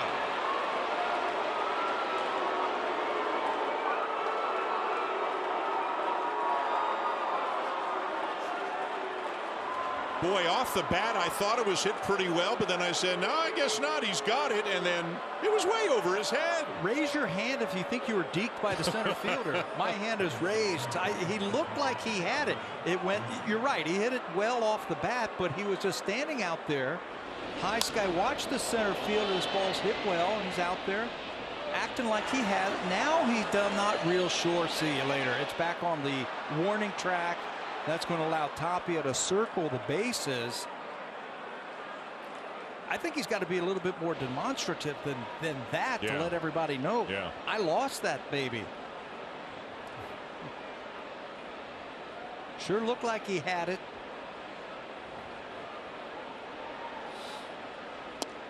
Boy, that is something you don't see very often at all. An inside the park grand slam.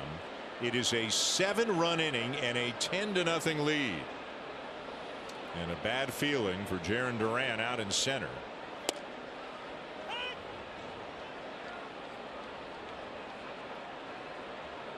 And boy, the buzz got louder here at Fenway. I was just going to say. And not in a positive way. You mentioned all the Blue Jay fans who are here, and they were cheering. First pitch, fly ball. This should be the inning. It's twilight. He actually came in like he thought he knew where it was. It's way over his head. Verdugo with the sprint, tries to get it in. No chance. No chance at all. And now Guerrero walks. An endless half inning here for the Red Sox. Meanwhile, the Blue Jays are having themselves quite a time.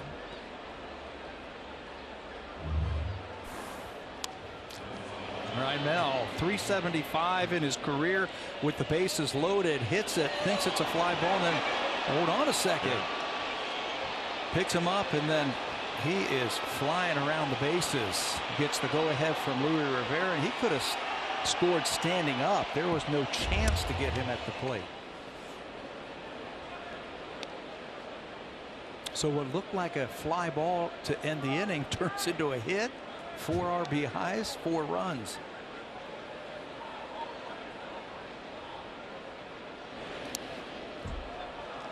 And now a pitch gets past Plawecki. A wild pitch charged to Davis.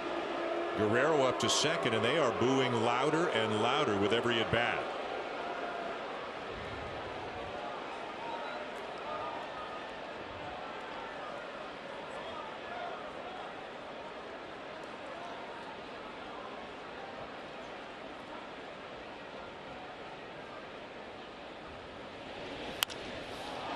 Line drive to right field. Bradley's there. Finally, the Blue Jays are retired, but not before they explode for 7 runs here in the third. Got some help on the ball hit by Tapia. An inside the park grand slam. It's 10-0. Teoscar Hernandez said we're in a good spot, but it was Bobichet who made the comment today that we play better as a team when there's more of a sense of urgency. Teoscar's point was, moving forward as a team, we have to stay together. We have to have everybody's back. But it's not about one guy. It's about all of us. Dan, I think in the top half of the third inning, we saw all the Blue Jays have some kind of contribution to the effort. We sure did. Saw a couple of the Red Sox have a contribution towards the effort as well. But boy, the Blue Jays putting up good at bats. It wasn't that was a lazy fly ball hit by Tapia. I mean, he smoked that ball to center. Went to the warning track. Yeah. It is 10-0. Bottom of the third, and what a cushion now for Kevin Gausman. Just take a lot of pressure off the Blue Jays. You know, making a statement here early on in a big 3-game series against Boston. This is where you get that snowball rolling downhill, and it just keeps gathering steam. And Gausman quickly jumps out in front. 0-2 on Jarren Duran, trying to shake off the fact that he lost the fly ball in the twilight. Top of the order, Duran, Ref Snyder endeavors.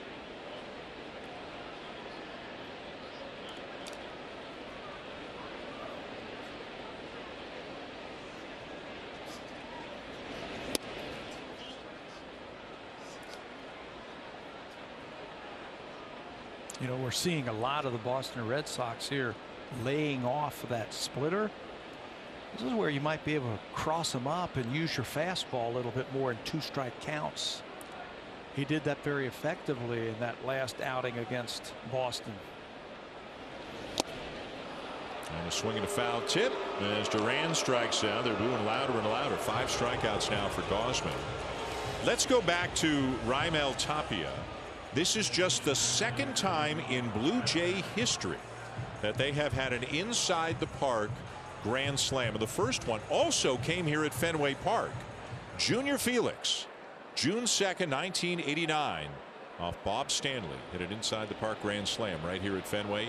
Toppy of the second Blue Jay ever to do it. You don't see it very often, do you? Inside the park grand slam. They were up 3-2 in that game, and in the top of the ninth, Felix hit an inside the park grand slam. Blue Jays won 7-2. Rob Refsnyder, the batter.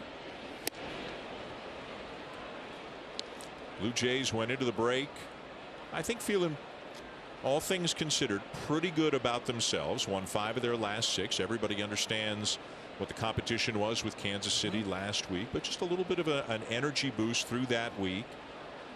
And John Schneider, the interim manager, as Refsnyder lines one to right field, caught by Teoscar, 2 down. John Schneider told the media before the game that he had a conversation with the team before the game, and he's not a meet every day guy, and it didn't sound like it was a long meeting, but basically the meeting was, it's go time. Like, it's time to win games right now. And boy, did they take the message to heart so far. He said it should feel a little bit different tonight because it's, quote, the second half. These games are all important. Yeah, he keeps talking about, I'm not a big meeting guy, but he always has big meetings with these guys.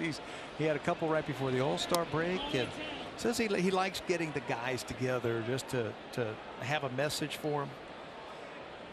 And the message today, let's go. Time to turn it on. 3-4 defense again for Rafael Devers. And a big swing and a miss. 1-1. Devers with a double off the monster his first time up.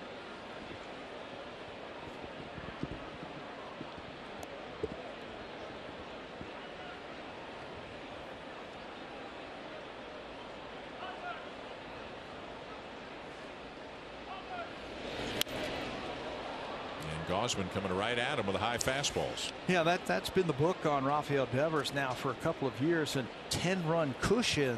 He can use his fastball a little bit more now. Try to get some quick outs, have some easy innings, get a little bit deeper in this game. Be a little bit more aggressive with that fastball.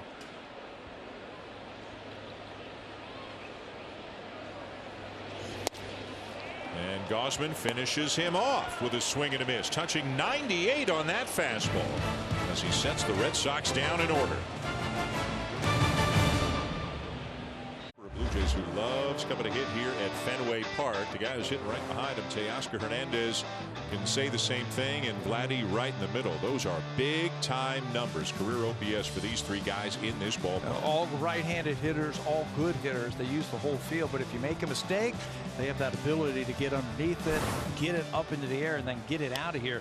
Teoscar's numbers here alone among some of the best in history. 18 home runs and 55 RBIs in 62 games for Teoscar in this ballpark. 10 runs on 9 hits for the Blue Jays, including the Matt Chapman 2-run homer and the Raimel Tapia inside the park grand slam. 0-2 on Bichette. Bo has driven in a run on a ground out, and he has doubled and scored. Every Blue Jay has scored a run tonight. And it's the 4th inning. Boy, something about their at-bats, too. They've been good at-bats. When they've needed to cut their slings down to get runs in, they've done that. Bo did that to drive in the run in the 1st inning. Gurriel did it in the 3rd inning with that bases loaded hit.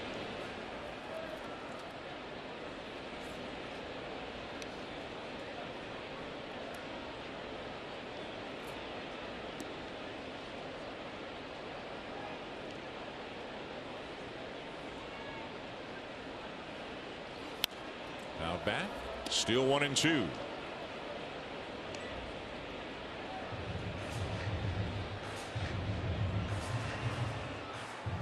A lot of success in recent years, 4 World Series after that 86-year drought. Sometimes they won when you least expected it, but Well, right now they are struggling. Again, have lost 6 out of 7, 10 out of 13. Tonight and their last 2 games against the Yankees before the break, they've been outscored 37-3. That's unheard of. Especially the last time the Blue Jays saw them in June, they were the hottest team in baseball. They had 20 wins in the month of June. Blue Jays faced them right at the end of the month. They came in there. There was a different vibe with this team when we faced them back at Rogers Center. Pitching was healthier.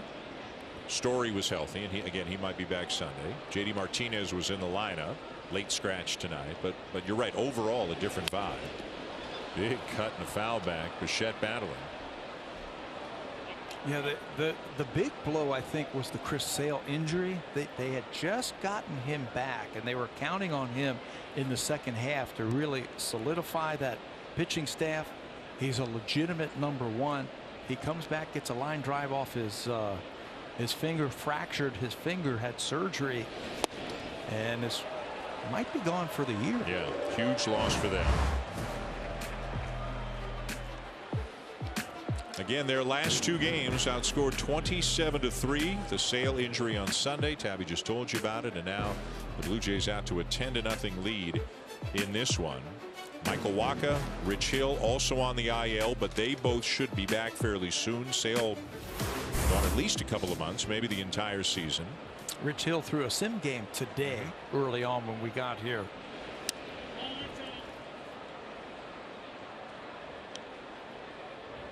And again, with the trade deadline 10 days away and some really key players on this roster in the last year of their contract, or in the case of Bogaerts, potentially, because he can opt out.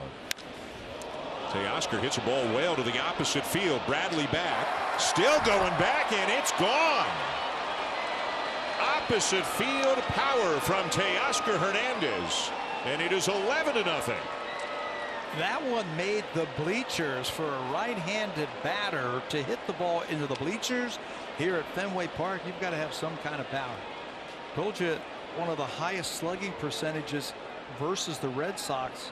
Minimum 200 at bats. Listen to some of the names who are just ahead of Teoscar Hernandez. Babe Ruth, Frank Robinson, Lou Gehrig, Frank Thomas, and then there's Teoscar.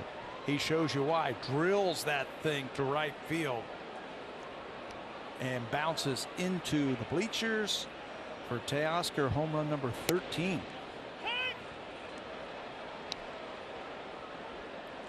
Well, I tell you, Tabby, a few days off, and these guys look refreshed. Third home run of the night for the Blue Jays. His manager said, he said it's time to go. Now Gurriel with the ball to right, but Bradley drifting back makes the catch on this one. 2 down.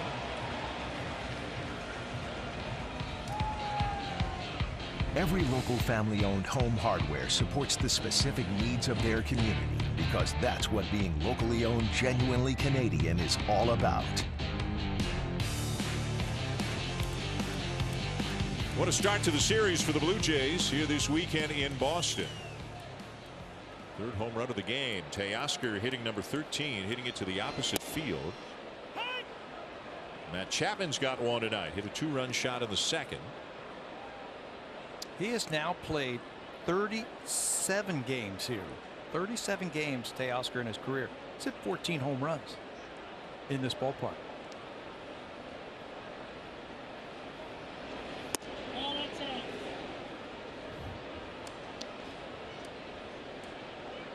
And when he smiles, everybody smiles.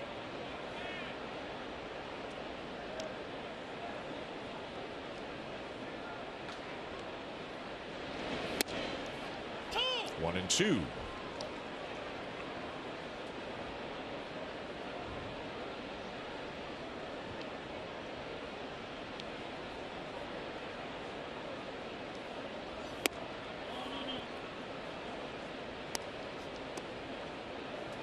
You're a little bit late joining us. Nate Eovaldi, the starter tonight for the Red Sox. 2 2/3, 8 hits, charged with 9 runs, all earned.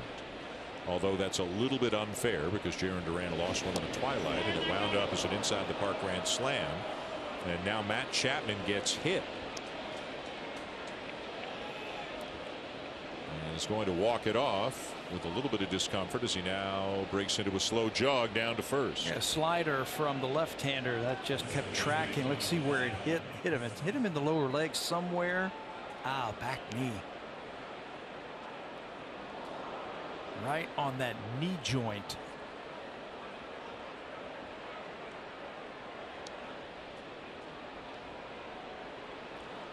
So the inning extended, and here is Santiago Espinal. 1 for 2, had an RBI single his last time up.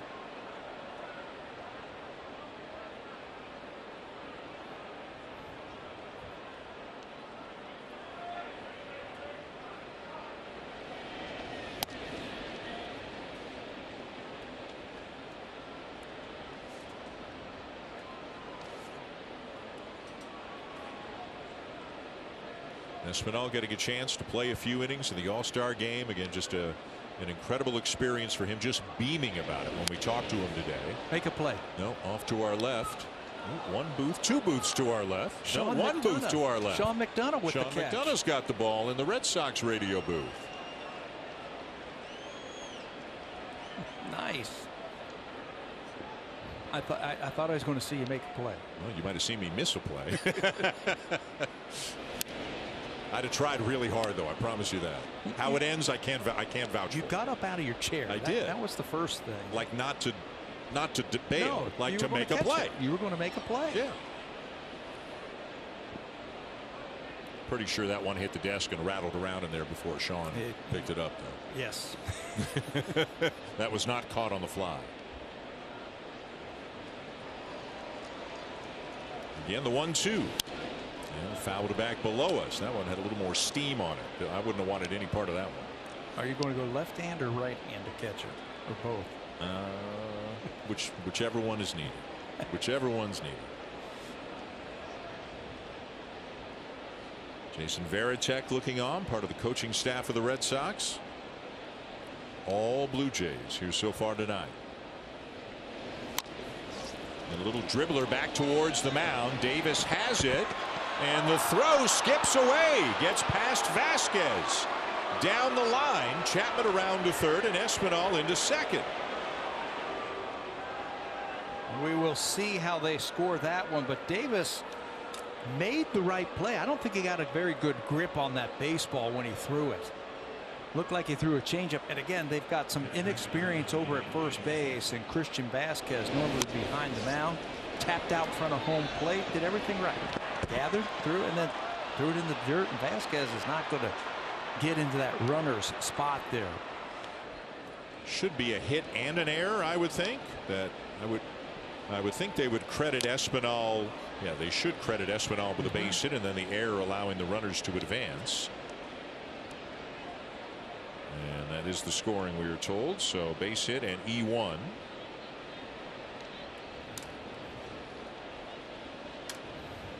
And here's Danny Jansen. Jansen drills a ball. It's gone.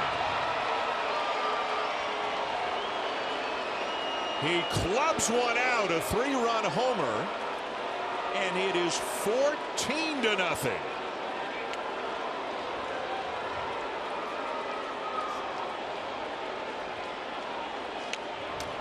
Blue Jays take advantage once again of some sloppy defense.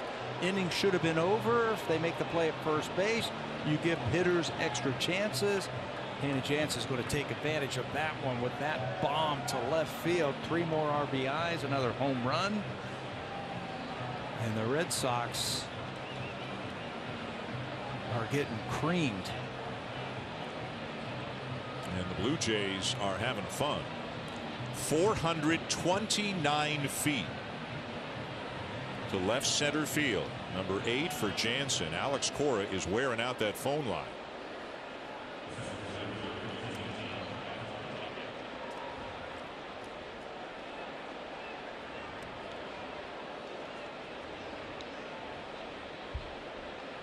And here comes Raimel Tapia, the leadoff hitter, coming up for the 4th time in the game, and it is the 4th inning.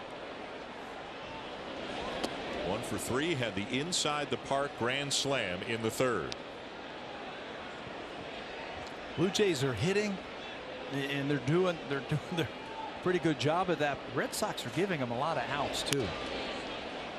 They're giving them extra chances and they're taking advantage of it.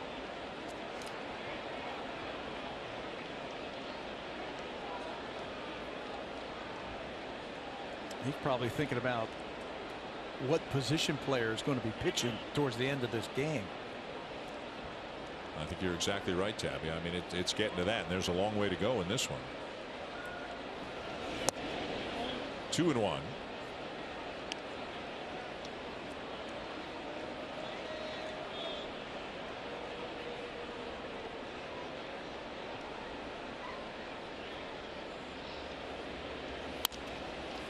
Ground ball to short. Bogart's up with it. And the side is retired, but it's another big inning for the Blue Jays. Home runs by Teoscar Hernandez and Danny Jansen. An absolute rocket off the bat of Jansen, and it's a 2-touchdown lead for the Jays. The first 15,000 fans will receive a Victory Vlad bobblehead. This bobblehead captures Vladdy's unique way of celebrating a win. Hat backwards, shirt untucked, high-fiving his teammates. Don't miss out. Get tickets today at BlueJays.com. I like this. Bobbleheads are getting more creative. Like we had the Vlad and Dad bobblehead before, right? So I like that one, and I want to see that look a lot here in the second half. Well, what a 3.5 innings it has been here to open up the post All-Star break portion of the season for the Blue Jays. Up 14-0. They've scored in every inning. Xander Bogaerts leading off the bottom of the fourth against Kevin Gausman. Gausman struck him out to end the first.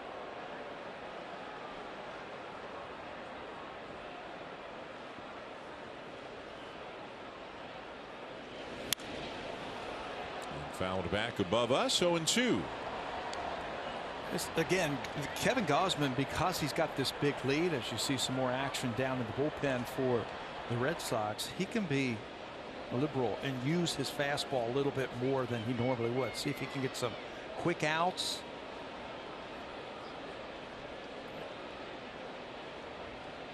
Challenge the hitters a little bit more.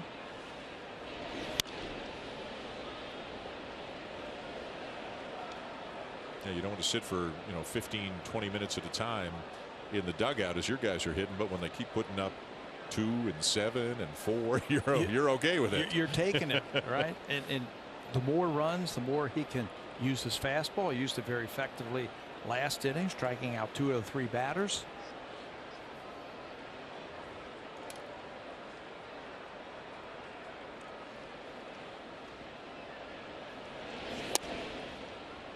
Down and in.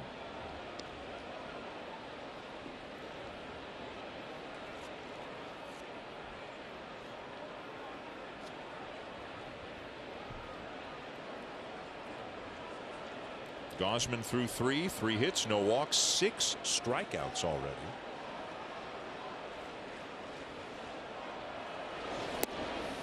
And make it 7. Boy, and they're even booing when Bogaerts strikes out, and they love Bogaerts. But they're booing everything right now here at Fenway. Get ahead with the fastball. He did that and then dropped that splitter on him for strikeout number 7. He has had the Red Sox number this season.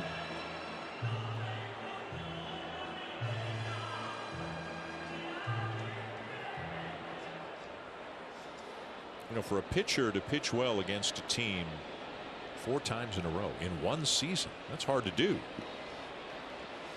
Alex Verdugo, the batter, and he rolls one out to Espinal. Boy, that's as routine as you'll get for the second baseman. 2 down. And I like that. 1 pitch and you get an out with 1 pitch. Blue Jays are going to face Boston for another 3-game series here in Fenway Park in August. And they also have a 3-game series back at Rogers Center at the end of September. Yeah, the second last series of the season. So he might be able to face them 6 times this season. 2 down, bottom 4. Here's Christian Vasquez, who had a base hit in his first at bat.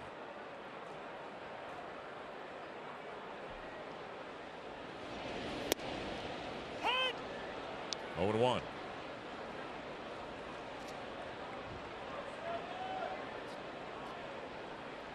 Yankees are playing the Orioles tonight at Camden Yards. The Yankees leading 4-2 in the fourth. The Orioles 3.5 behind the Blue Jays.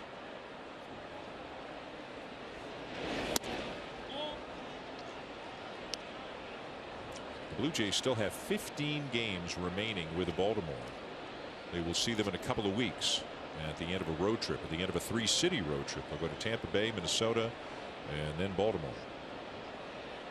And then it's like Orioles forever. Yeah. 15 of the last 54 games of the season are against Baltimore. And in 2020, 2021, good thing. This year, not so much. They are a good team, much improved team. Really good bullpen. Yes. Legit, really good bullpen that they've got right now. And that has what helped them this year to get off to a pretty decent start for them, surprise some people, because, you know, you could fall behind and then count on that bullpen coughing it up last year. Can't do that this year. The 1-2. And the slider taken down and away. Gausman with a little Adam Simber-like kick there. Little Olay at the end of that pitch.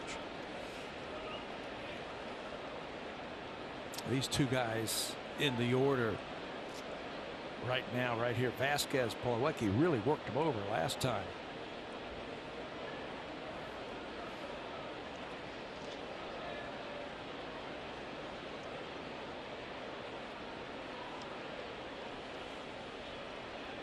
Two. Late on the fastball. 98 again. Boy, good velocity tonight from Gausman. Yeah, and maintaining it also. He's thrown some 97s and some 98s. It feels pretty strong. That's why I encourage him to use that fastball tonight. He is averaging almost 96 miles an hour with his four-seam fastball tonight. And remember, it was an ankle injury, right? The arm's got to feel pretty fresh. A little bit of a layoff and then a couple of extra days because of the All-Star break. But now Vasquez turns on one, lofts it to left, and it's gone. Into the first row with the monster seats for the Red Sox first run of the night.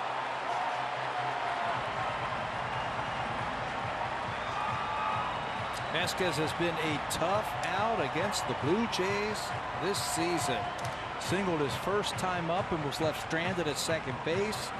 This time another long at bat and dumps it into the first row of the monster seats on a pitch 87 miles an hour up and in. That allowed him to get to that pitch and right over the wall for the first run.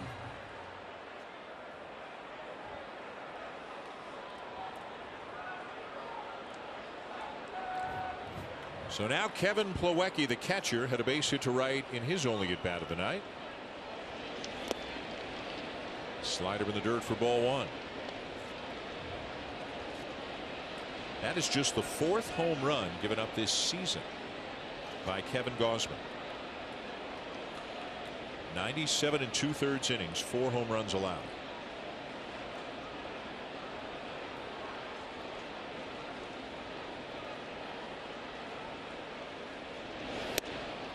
Runs the fastball up and in, 2-0.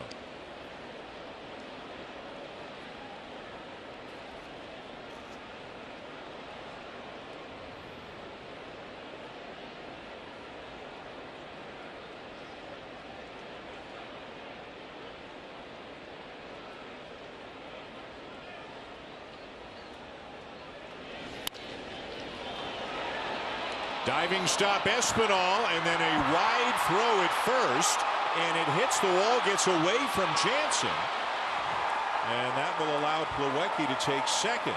So that should be a base hit for Plawecki, and then unfortunately for Espinal, who's trying to make a great play, he's going to get charged with an error. Yeah, trying to make an unbelievable play. If the throw is on line, he's out.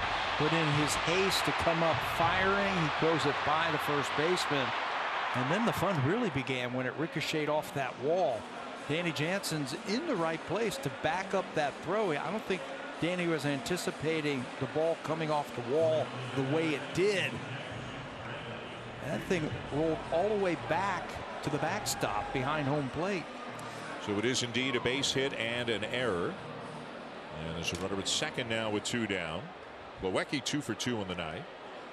And Gausman will now face Jackie Bradley Jr.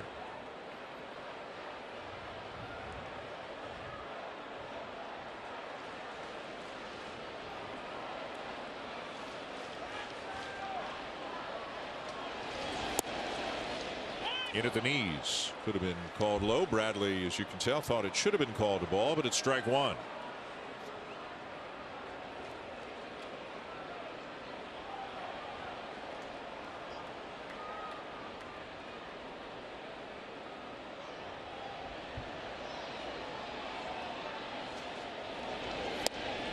Oh, and 2. Struck him out last time with that same pitch right there, that splitter. Jackie Bradley's not picking it up. He was way out in front of that last one.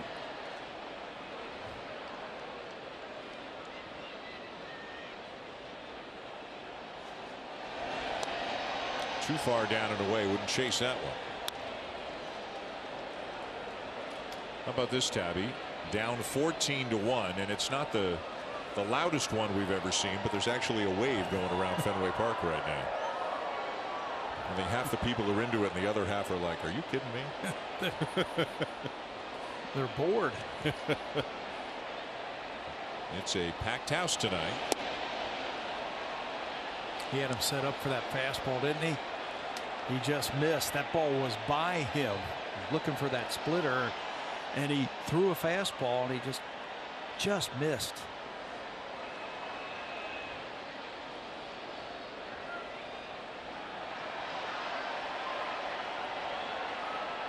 So now 2-2 on Bradley.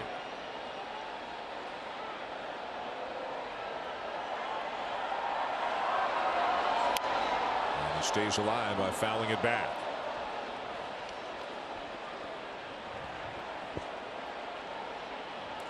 This is one of these two. If you're Alex Cora, it's almost worse to be at home because you got to get those 3 outs in the 9th inning. If you're on the road, you only have to find 8 innings of pitching. You got to find 9 innings of pitching when you're the home team.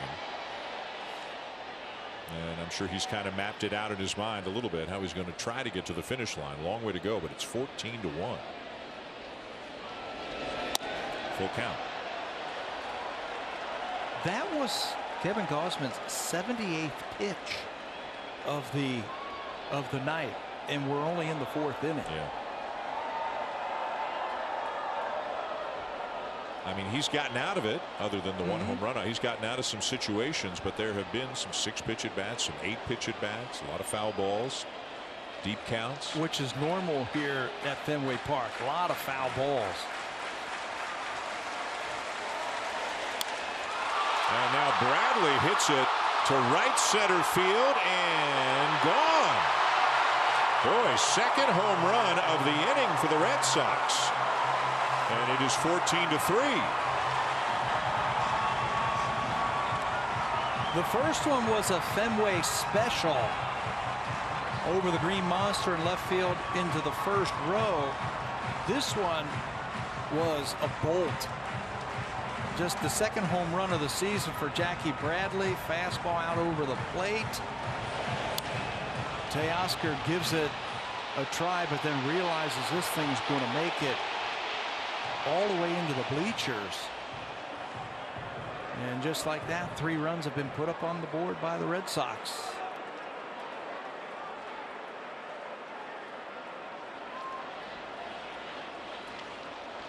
Number 9 hitter Jeter Downs, who struck out in the second. And a fastball right down the middle for a strike.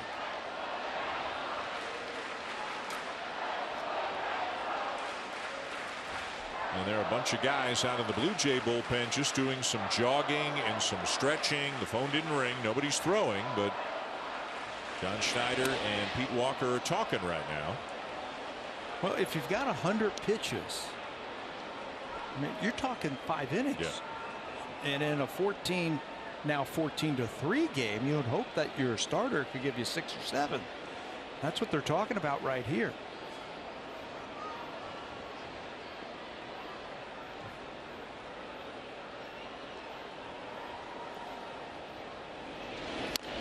Chop foul, 1-2.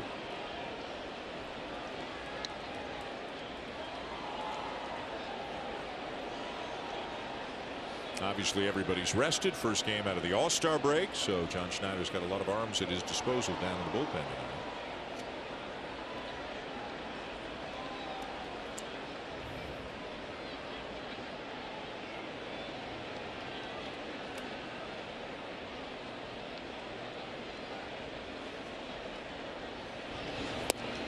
Two and two.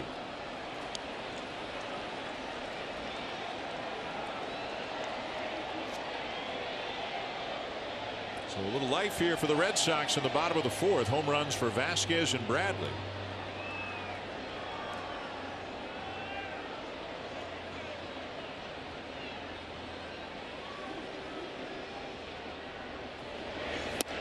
And a full count.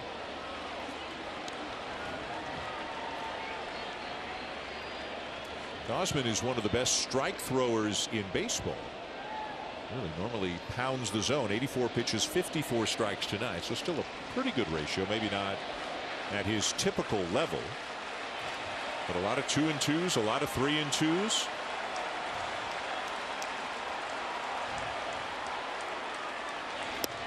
And he got him there. Strike 3 call to the knees to end the inning. The Red Sox, though, do hit a couple of homers and put 3 up on the board in the bottom of the fourth. By Miller Lite. Arden, joined by Blake Murphy, filling in for Ben Nicholson-Smith. Arden and Blake discuss what they have seen lately from Vladimir Guerrero Jr. and the Blue Jays offense. Stream it now wherever you get your podcasts or watch it on Sportsnet's YouTube channel. Quite a night so far. End of 4, going to the top of the 5th right now. It's the Blue Jays 14 and the Red Sox 3. And we have seen something that has happened only one other time in the Blue Jays history, an inside the park grand slam. Raimel Tapia hit it. Third pitcher of the night for the Red Sox, right-hander Caleb Ort. Yes, 5 games this season for Ort. 4 2/3 innings. 4 of his 5 outings have been scoreless. Fastball, slider, changeup. He's got one of the better arms when it comes to miles per hour out of that bullpen for Boston.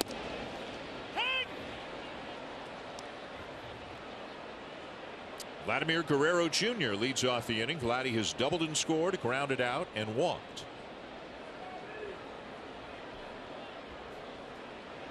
And now fouls one back. It's 0-2.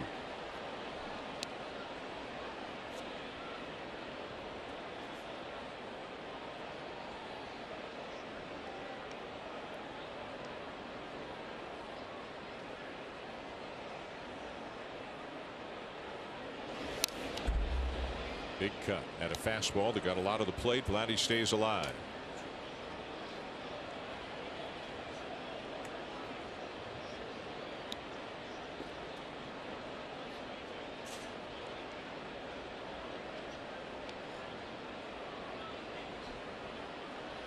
Dave Bush and Alex Cora talking about their situation over on the first base side of the field, as Guerrero is called out on strikes for the first out here in the 5th. Thought that ball was outside, but it looked like it caught a lot of the plate this first time the Blue Jays have faced Caleb Ort. Fastball, slider. He's got a little bit of a crossfire delivery. That thing sweeps to the outside corner. Vladdy doesn't think it's a strike.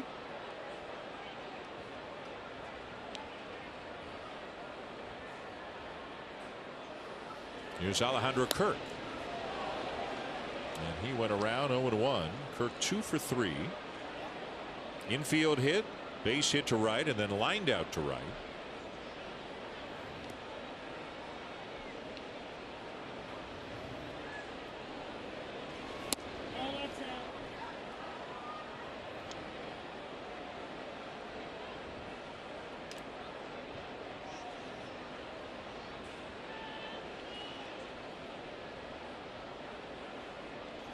I wonder if the Red Sox have ever given up 13 or more runs in 3 consecutive games in franchise history. In all seriousness, I mean 13 or more 3 games in a row. I seem to remember 1978 when the Yankees came in here. They called it the Boston Massacre. Yeah. They put up a ton of runs against Boston. Vasquez will make the play himself to get Kirk 2 down. Remember, that's when the Red Sox got off to a huge lead and the Yankees caught them. Same year, they forced that one-game playoff. Yankees won that one. Went on to win the World Series. But that was referred to as the Boston Massacre. So that would have been in September. They lost 15-3, 13-2, but then they held them to 7 in each of the last 2 games of the season. Okay, all right. They were outscored 42-9 in those 4 games. That's a fair ball down the line for Bo Bichette. They put the brakes on around first. His second hit of the night, now 2 for 4. You're pretty good with that thing to look that up. I got Baseball Reference down to a science that right now. Quickly. Yeah. Hammered and helped them to catch him as Bo will pick up his second hit. He is now 2 for 4. Had some thoughts of maybe running on Jackie Bradley, but then shut it down. 14 runs now for the Blue Jays. And here's a guy responsible for one of them. Hit a home run his last time up. Teoscar Hernandez has also struck out and walked. And a strike of the knees. Went with a breaking ball. It's 0-1. 13 base hits already for the Jays.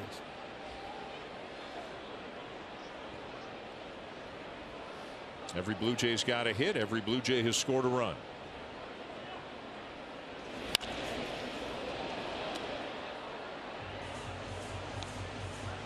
Lots of crooked numbers, as they say. The person or people operating the hand-operated part of the scoreboard, which is the line score, the part of they've been busy tonight.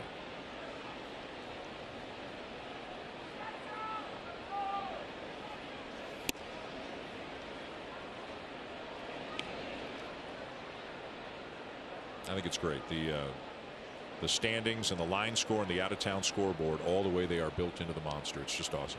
And it's been that way forever, yeah. right? I mean, you see pictures from the 30s or from the 40s. That's what it looked like. Yeah, no seats above the monster back then, of course. But you've signed your name in there? Absolutely. Yep. Absolutely. Used to walk on top of that wall before there were seats. Some Blue Jay fans up there. You see them? Mm-hmm. Bunch of Blue Jay fans up there.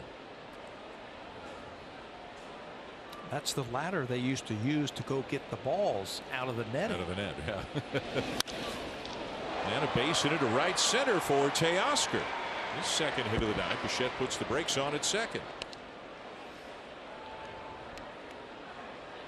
Now, one of those nights where everybody's feeling comfortable. That's as a hitter, you know, you get 2 hits in the bank and you still have a couple more at bats. You go up there, you are so relaxed. You know you've already had a good game. Now you're going to try to have a great game. Teo looked very relaxed on that swing. And here's Lourdes Gurriel Jr., who is 2 for 3. At the time, that 2-run single with the bases loaded felt like a really big hit. That made it 5-0. They got it to 6-0, and then the Tapia inside the park grand slam made it 10-0. It is 14-3 right now in the 5th.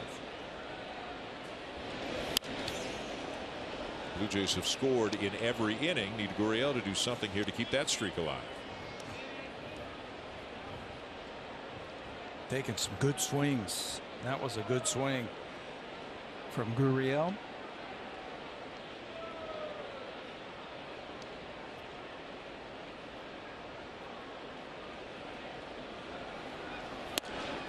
In under his hands, a ball and a strike. This guy throws hard for a non-roster invitee. Before this season, he had 5 whole days in the big leagues. He's doubled that. Wasn't drafted. Started off playing independent baseball.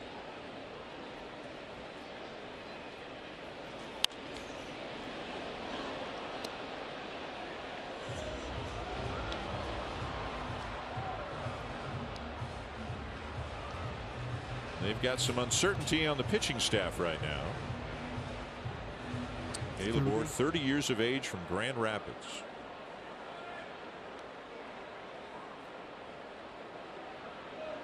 Chapman next if it continues.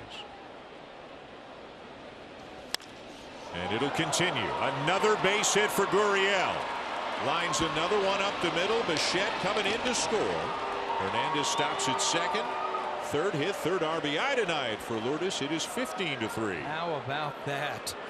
2 quick outs, a strikeout, and then a 3 unassisted, and the Blue Jays are not shutting it down. They are going up there. They're still swinging. Base hit by Bichette. Teoscar with a line drive to right field, and now Gurriel is going to pick up yet another RBI with this base hit. How good has he been the last couple of months? And again, it's a different kind of approach that we're seeing.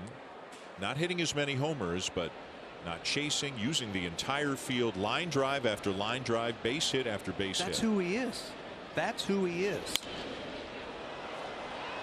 Chapman pops one up right out in front of the plate, and it drops.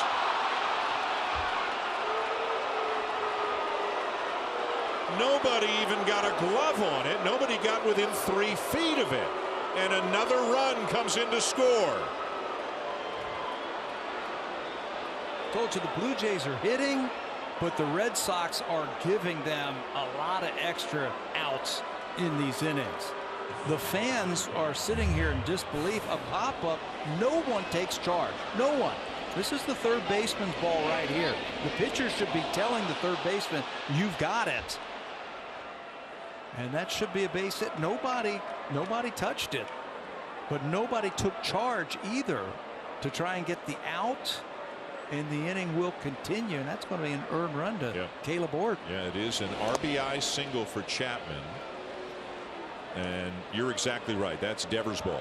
He's got to come get that ball. Remember, the Blue Jays had one of those out in Seattle. A little bit trickier of a play. The one Moreno dropped out in Seattle. Trickier than that one. As far as those plays go, that one was much more routine and needed to be caught. That's effort. The other one was a physical mistake. He dropped that ball. That one was just about effort.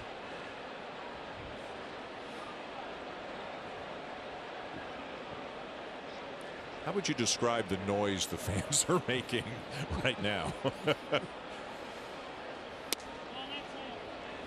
I mean, they just for a moment, you know, the 2 home runs and the 3 runs on the board in the bottom of the 4th, they just started to get feeling a little bit good, and then Blue Jays come back with 2, and again the Red Sox gift them a run and maybe more depending on what Espinal does here. I think they're in disbelief. I think they're like, what is going on here? This is Major League Baseball, and they're not playing very hard. And coming at an inopportune time with the trade deadline 11 days away. The Red Sox 2 back of the Blue Jays for the 3rd and final wild card spot right now. The Blue Jays looking up at the Mariners in the 2 spot of the Rays in the 1 spot. On the appeal, he swung, and it's 3-2. So now Chapman will be on the move from first. The Rays, by the way, leading the Royals 1-0 in the 3rd in Kansas City. And Seattle will play later tonight at home against Houston. They got a couple of series coming up with the Astros in the next week and a half. There goes Chapman, and it's ball 4 to load the bases again. And that'll bring Danny Jansen to the plate. Last time up, hits one to left field. Statcast powered by Google Cloud. That 3-run home run off of Austin Davis, his 8th of the season. Went 429 feet deep into the 9th to left field. He's got a chance now to have a career night if he gets a base hit here.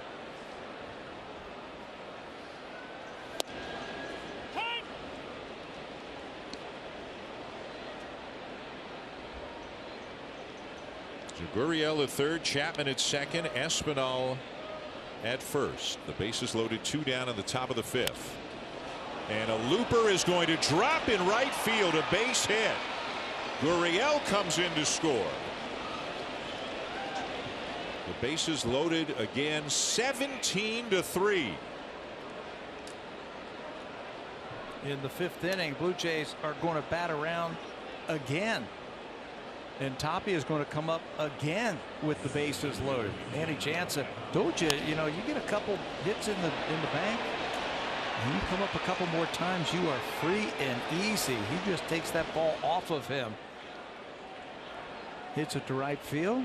We'll pick up another RBI. Danny's driven in 4 tonight.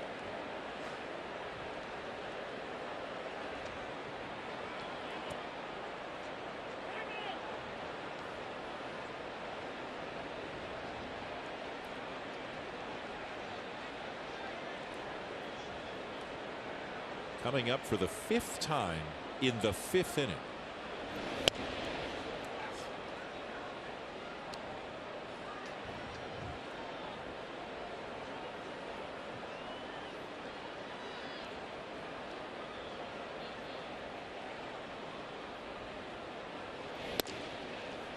And a strike, 1-1.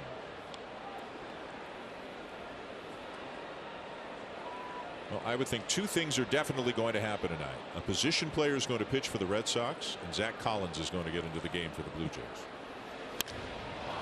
Driven to left field. Good contact. And off the monster. 2 runs are home on a ringing double by Tapia, and the beat goes on. Remember, this inning started with a strikeout and a ground out to the first baseman. 2 very quick hits. The Blue Jays were not done. Single, single, single, single walk, single, double off the wall for 2 more runs. Tapia is having a career night. He's had a grand slam and now a 2-run double. And again, Blue Jays have batted around again for the 2nd time this game.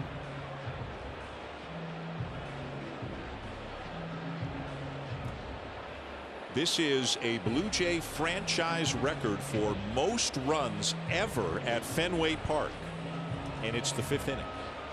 This is crazy, Tabby. Yeah, and what you just said, I think a position player is going to be pitching, so that could be more runs later in this ball game. Career high 6 RBIs for Raimel Tapia. And Darwinzon Hernandez up in the Red Sox bullpen. Here's Vladdy, 1 for 3 with a walk.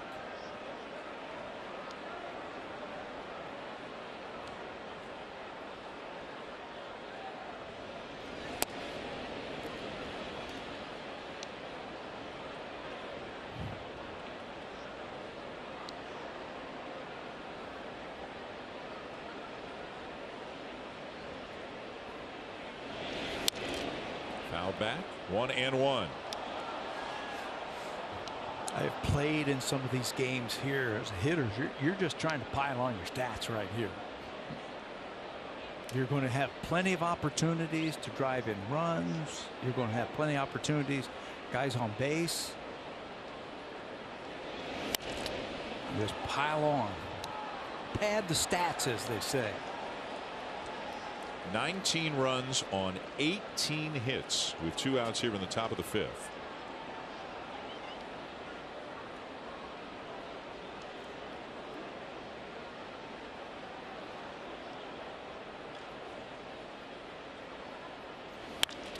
Guerrero smokes a ball to left field, and that's off the wall. And 2 more runs are in to score on a Fenway single. Verdugo giving the effort, tumbling after the ball. A line drive, 2-run single. It's unbelievable what is going on here right now. It is 21-3. And what's happening on the field, that ball was a line drive. Verdugo thought he was going to have to come in and make the catch, and it just took off on him. And when he was running after the ball to get the ball, he fell down. This ball is on a line to left field. Watch Verdugo. It ricochets away from him. He goes to get it, and he goes to the ground. Vladdy was not going to go to second base. He was going to just be content staying over at first base. Verdugo goes down, and it's been that kind of inning for these 2 teams. And another pitching change.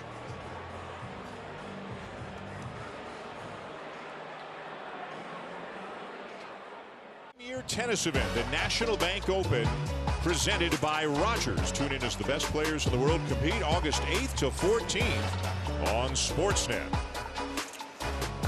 That is not a mistake.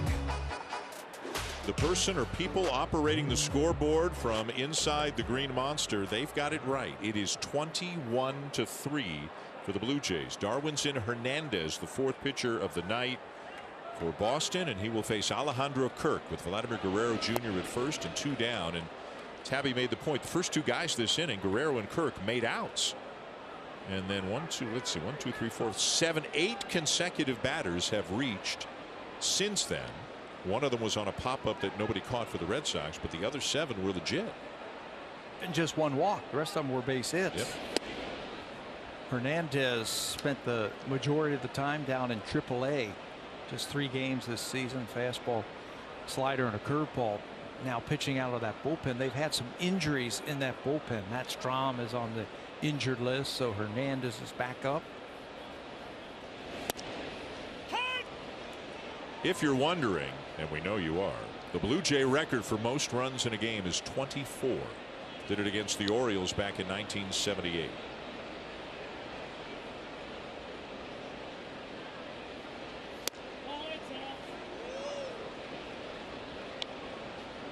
That wasn't the game they hit all the home runs in, was it? No, that was 87. They hit the 10 home runs in 87, but scored 24 runs in 78. You're a numbers guy. 78, 87. You know what, Tabby? There's a lot of information swirling around right now. There's a lot of emails coming in right now as Kirk draws a walk. This is crazy.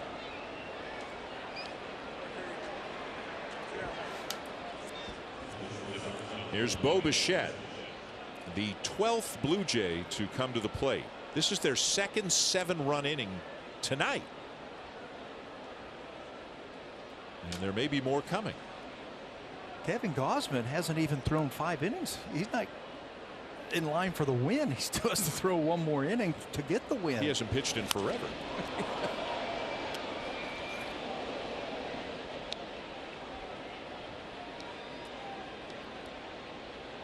Bichette 2 for 4, a single and a double, 2 runs scored.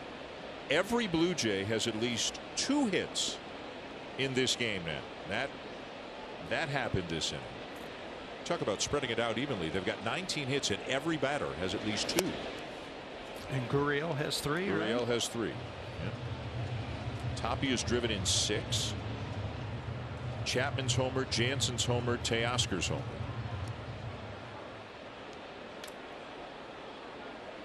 Gurriel's getting ready to maybe come up again. He's putting the gear on. Little pop-up down the right field line. Are you serious? It drops in, a fair ball. Guerrero will come in to score on the bloop single. Kirk around to third. Another hit and another RBI for Bichette.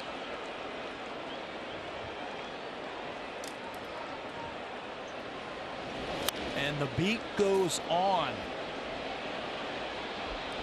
Bo last time dropped one down to right field for a base hit. That got it all started this inning. And he's going to do it again. This time he's going to drive in a run. 22-3.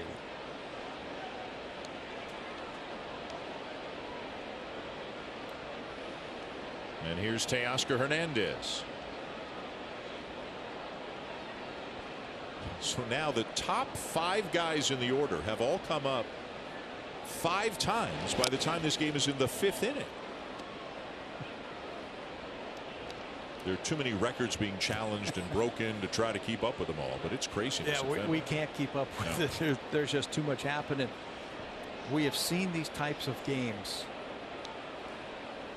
I remember the Texas game. Didn't they score 30-something runs against Baltimore? 30-3, I think. My question is, how high does those numbers go out in that scoreboard? Do they have a 10?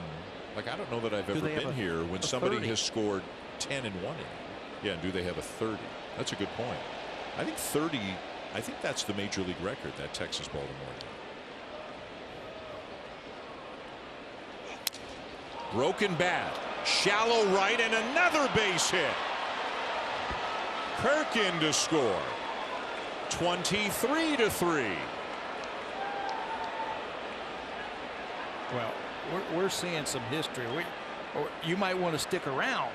You might see some history. There's the record you were talking about right there with 23, and it's only the 5th inning. Versus Baltimore in '78, they dropped 22 on Baltimore last year. That was part of a doubleheader. Yeah, that's right. And in 2002, they dropped a 20 on Tampa Bay. Modern day record is 30 for the Orioles, or for the Rangers rather. August 22nd, 2007 against the Orioles. And the Blue Jays one shy of the franchise record. They've scored 9 here in the 5th inning. Gurriel's up again. Do you have a box score for that 30? Was that the Josh Hamilton 4-home run game? Stand by. Standing by. Now, I know it was against Baltimore in Baltimore, and I think it was like game 2 or game 1 of a doubleheader. Talk about a long day at the ballpark.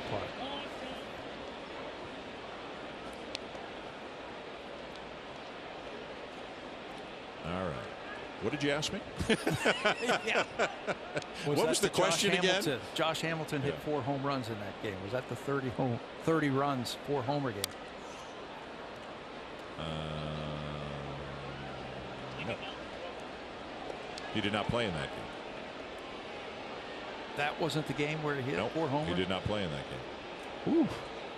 And they still scored 30? Jared Saltalamacchia and Ramon Vasquez, who were the 8 and 9 hitters, each drove in 7. And now a ball drilled to straightaway center field. And it is off the wall on a bounce. 2 more runs will come in to score. Gurriel's driven in 5. And the Toronto Blue Jays have scored more runs in this game than they have ever scored in the history of the franchise.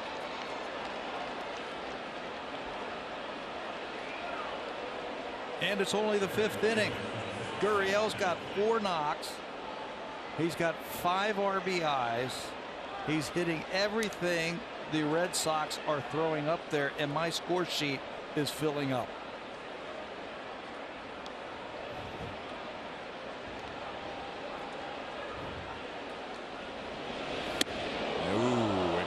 To see that, and nobody's saying he did it on purpose, but you don't want to see that.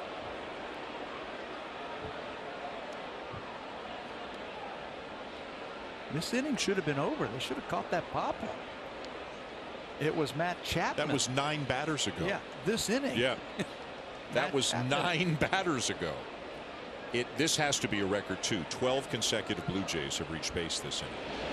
Although maybe in that Oriole game last year there was something crazy like that too. But well, we can answer one question. They do have a double digit for an inning because they've got an 11 up there for the Blue Jays in the 5th. They don't have to break that out very often.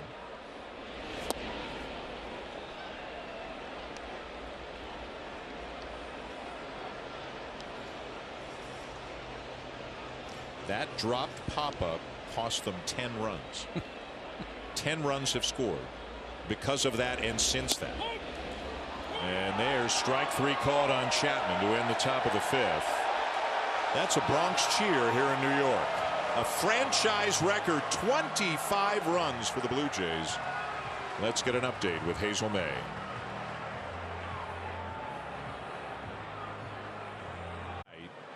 Through 5 innings, 5 turns at bat for the Blue Jays, they have broken the franchise record for most runs scored in a game. They have scored 25 runs through their first 5 times up tonight against the Red Sox. Just when you thought, I mean, at 14-3, it was like, wow, this is crazy. And that was just beginning the night in terms of the crazy. The Blue Jays with 11 runs in the 5th inning. And the highs and lows for Boston. Obviously, most hits allowed in an inning. That's over with. That's a record. Most hits allowed in a game. Most runs allowed in an inning. Most runs allowed in a game this season. All set tonight by the Blue Jays, and we've only played 5 innings. The Red Sox record for most runs allowed in a game is 27, and that happened against Cleveland in 1923. Bottom 5, and Jarren Duran leading it off. I don't know how long it was for Kevin Gausman. It had to have been 40 minutes between pitches. And I would imagine, we talked about his pitch count. It's kind of high. Like, get him through 5 and get him out of there. Yeah, that's get him the 5 innings so he can qualify for the win. Turn it over to the bullpen. You might see Max Castillo and Beasley tonight, giving them multiple innings to finish this one. Save your leverage guys for tomorrow. Well hit ball to left, and it is a fair ball. Duran with very good speed racing into second with a double.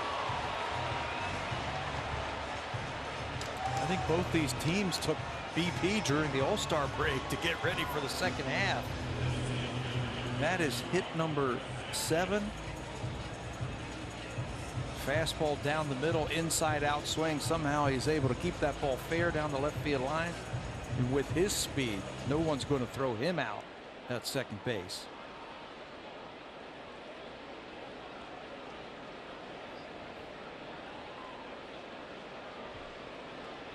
Now Rob Refsnyder, who's 0 for 2.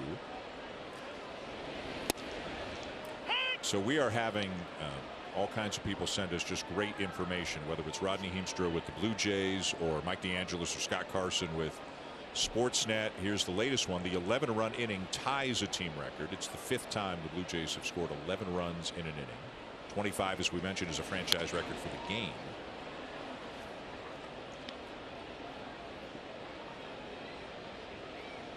.25 runs on 22 hits. Well, there's some individual things too. You know, Gurriel's got an outside chance of getting 6 hits in this game. He's had 5 at bats already. There's an outside chance he'll have 2 more. A chance to get 6 hits.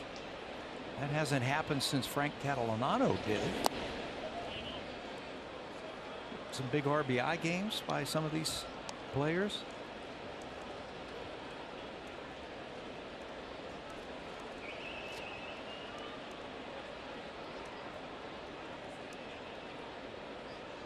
He can't wait to get up again. If you're John Schneider, the toughest decision you might have to make tonight is which couple of regulars are coming out of the game to get some, you know, like Zimmer and Collins are going to go into the game at some point.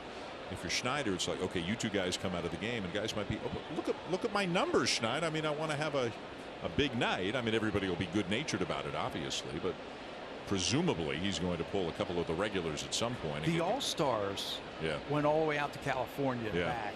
I mean, they might need a little bit of a blow too. Yeah, Vladdy'd be one guy who wouldn't mind getting out.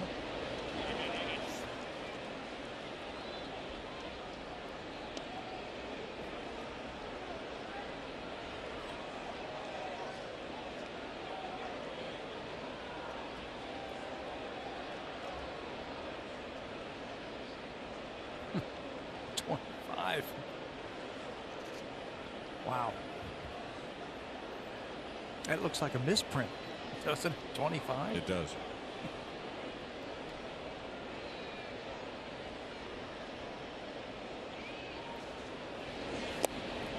Full count. This has kind of been the story of the night for Gausman. Even the first 3 innings. And he was very sharp in the early going, made some very good pitches, striking out a lot of guys with some deep counts that have elevated the pitch count. There's nobody up in the pen. He's about to throw his 95th. Oh, wait a minute. Somebody is throwing. Looking down right now. Somebody's throwing in front of the mound. Just got up. He's had 1, 2, 3 inning, but he has struck out 2 batters in each of the 4 innings. So that'll run the pitch count up.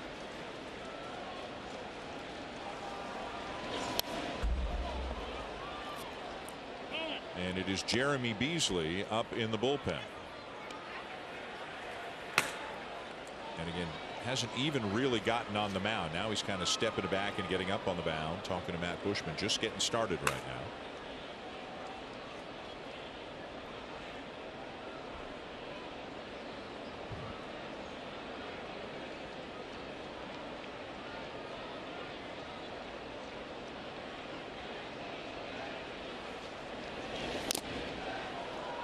Jansen couldn't squeeze it, and Refsnyder's still up there.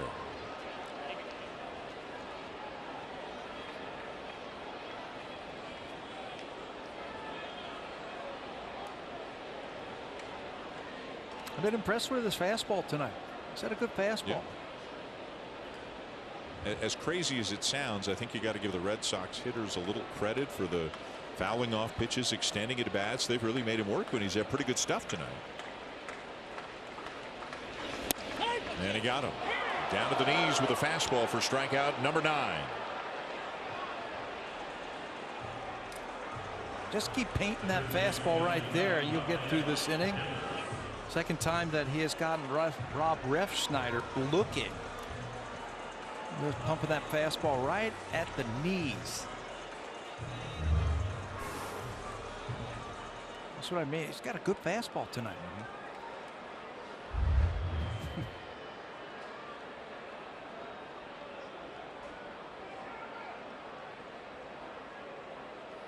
Here's Rafael Devers, 1 for 2, a double and a strikeout.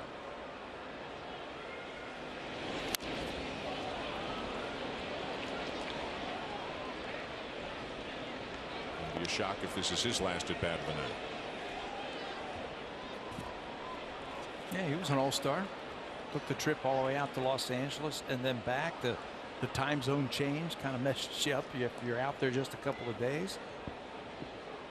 Wouldn't be a shock. They've got 4 players on the bench. They made a couple of roster moves today, the Red Sox. For Sale went on the IL. Connor Wong was sent to the minors. Yolmer Sanchez is back. Yolmer Sanchez is back, and Brian Bayo, who reportedly is going to start Sunday, was added to the roster as well. Again, a big loss. Chris Sale suffering a broken pinky finger on his throwing hand off a comebacker. Had just come back from missing the first 3 months.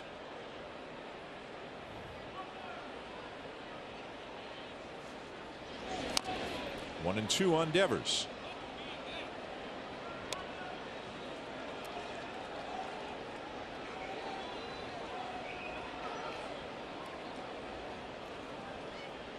And if you're John Schneider, you want to get Gausman through 5, but you know, 100's manageable. He's there now, but if it gets up to 110, 115, you wonder how Schneider will feel about it.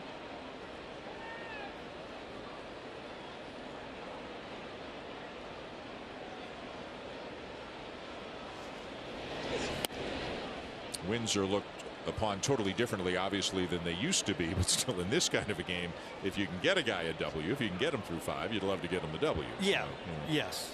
And he's hoping that he has a good next couple of outs, so quick. And I'm sure he'll make the change then. He knows what's at stake. You got to look at the long view of it also. Plenty more starts in the second half that you're going to need them. –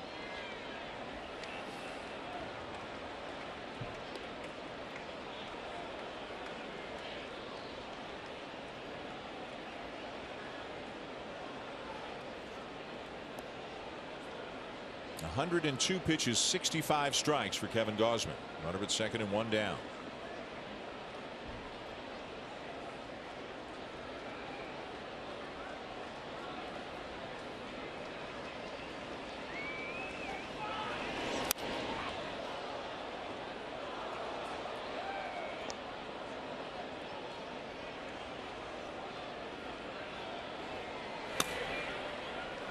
Beasley continues to throw, should be ready soon, if not already, down in that bullpen.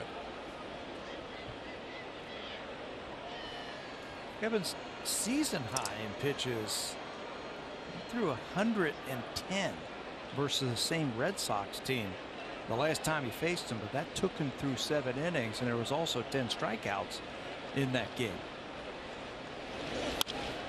3-2, line to left field, and on comes Gurriel.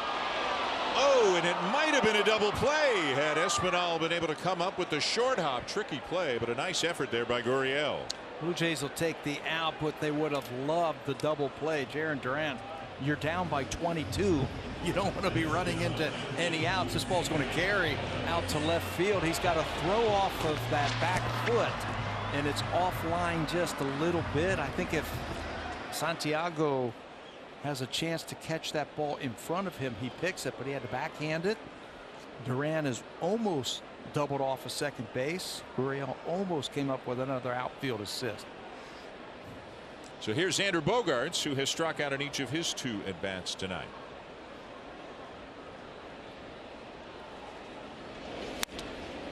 Fouls it off the end of the bat. 0-1.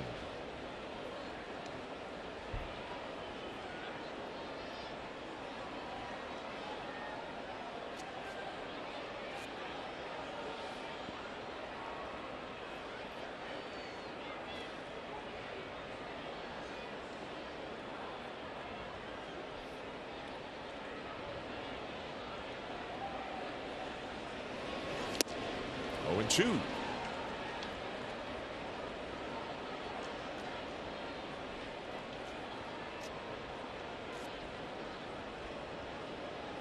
And on a couple of extra days left, rest rather, because of the All-Star break. Osman chosen to pitch the first game out of the break.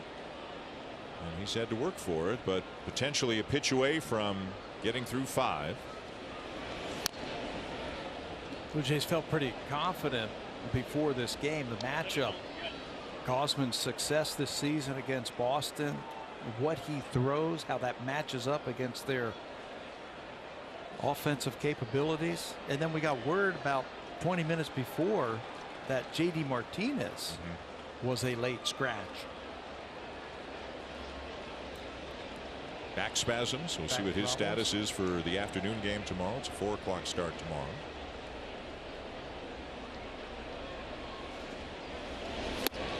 And a strikeout, number 10 of the night. So Gausman strikes out 2 batters in each of his 5 innings. Undoubtedly his night is done. 25-3 at the end of 5. Tapia's having quite a night. He's about to come up for the 6th time, and it's the 6th inning of the game. He has one of the 4 home runs that the Blue Jays have tonight. His is without question the most unusual. Yes, it was an inside the park home run when the ball was lost in the sky. Chapman 421, Tapia 384. That one stayed in. You can see the blue line right there. That's the inside the park home run. Teoscar to right field, and then Danny Jansen with that long bomb to left field. I like where all of those are, from left center to right center. Staying on the baseball. Blue Jays 4 more home runs to go along with their 22 hits.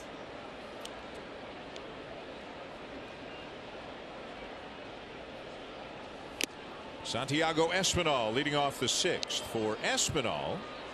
2 for 3 with a walk, and in a strange way, as Bobby Dahlbeck has taken over for Rafael Devers at third, in a strange way the Espinal play is influential as inning of the game when he hit a pop-up between the plate and the mound, and the catcher Plawecki didn't get there, or couldn't catch it. Devers, the third baseman, didn't get there.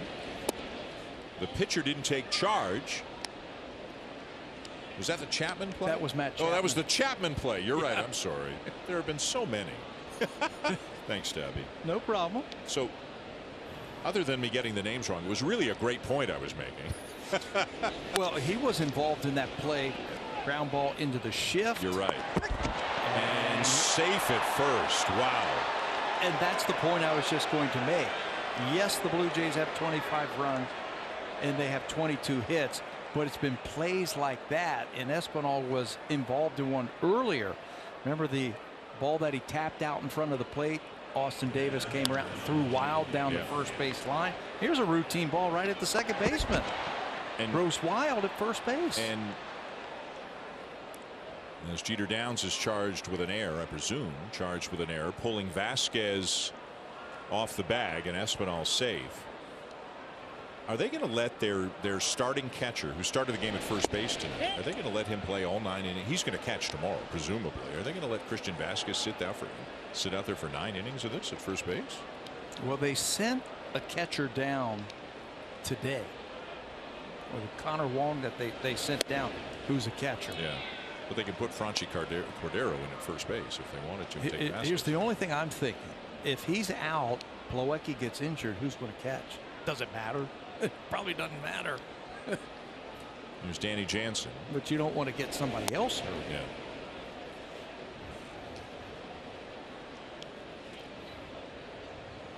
So an error charge to Downs.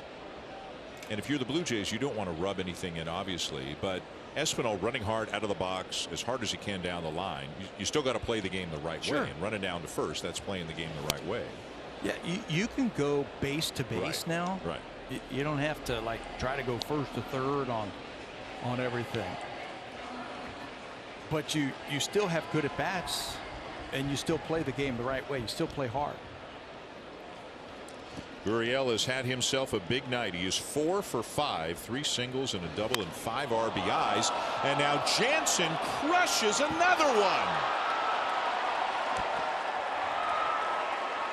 His second home run of the night. Another rocket.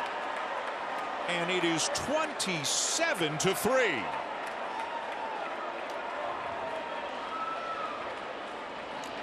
Danny now has driven in 6. He had a 3-run home run, an RBI single, and then a laser to left field. Hernandez throws a slider that just spins into the hitting zone. He hits it off the sign in left field. Another home run for the Blue Jays. And the route is on. The route is on. You can say that again. The route has been on for a while, and it's just never ending. They've scored in all 6 innings. Boy, we thought when they kind of scratched out that run on the ground ball in the first inning, that was a great way to get off on the right foot in the second half of the season.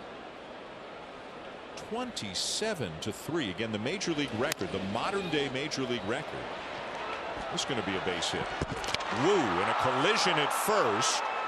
No intent on the part of either guy.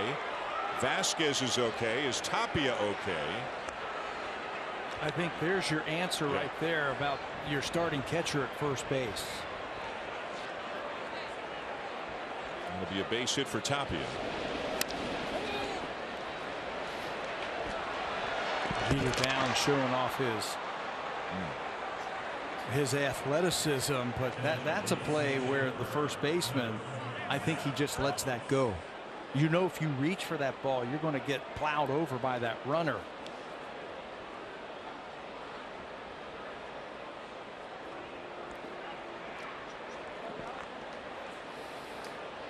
And here's Zach Collins into the game. So he is going to bat for Vladimir Guerrero Jr. It has been a while for Zach Collins.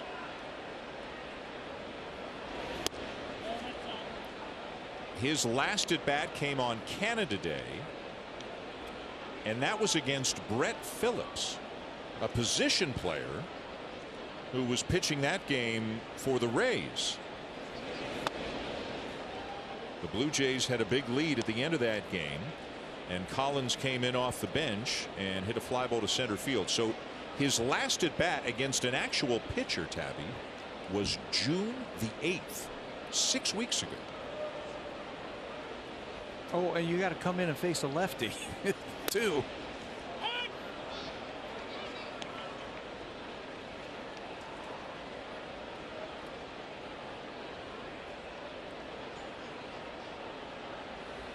Vasquez okay, Tapia okay after that collision at first base. Nobody out here in the 6th. Collins figures to get at least one more at bat, obviously. You know, a guy who is on the roster for the most part right now. It's kind of insurance. What it allows them to do is it allows them to DH Alejandro Kirk as much as they're doing that. And if something were to happen to Danny Jansen, you've got Collins who can go in and catch. But at the same time, you know, he's a professional athlete. He's got pride. He wants to get in there and swing the bat every now and again. Sure. And he'll get a couple of at bats tonight. Again, it's just the 6th inning.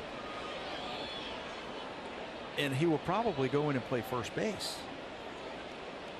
We have seen him take some ground balls over at first base, and Blue Jays have talked about his ability to do that. Breaks his bat and flares it to shallow center field, and it'll be caught. Boy, a really nice play made out in shallow center field. Xander Bogaerts making the play. A nice play to take away a bid for a base hit from Collins. And it gets a nice round of applause from the fans. They have not been treated to very good defense tonight, but that's pretty good defense. Bogaerts hustling out into center field.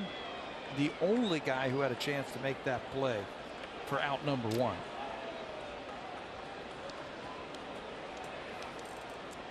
Here's Alejandro Kirk, the DH. Kirk is 2 for 4 with a walk tonight. A couple of base hits and a couple of runs scored.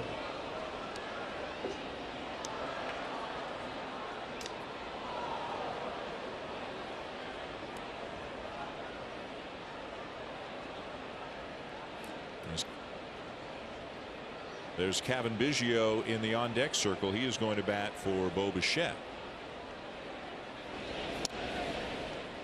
So Kevin will get a couple of at-bats, and I'd imagine Bradley Zimmer is going to enter the game at some point soon.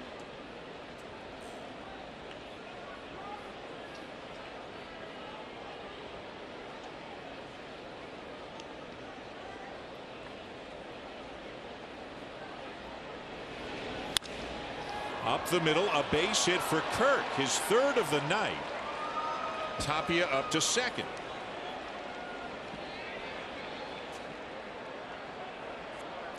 Well, we talked about the franchise record for the Blue Jays. 27 is a record for them. How about on the other side, a franchise that has been around forever, and this matches the most runs the Red Sox have ever allowed. How about that 1923 team? 27 to Cleveland and then 23 to New York. And nothing much he can do about it. Alex Cora, he's got to sit there and take it till this game is over. And there's Biggio. So Cavan can bat, and he'll stay in the game at second, and Espinal can move to short.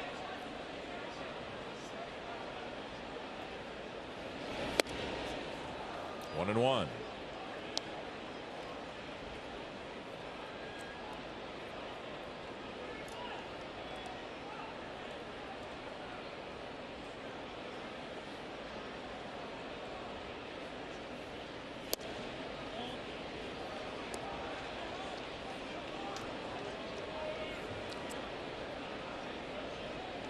This is the 46th year for the Blue Jays franchise, and they have never scored this many runs in a game.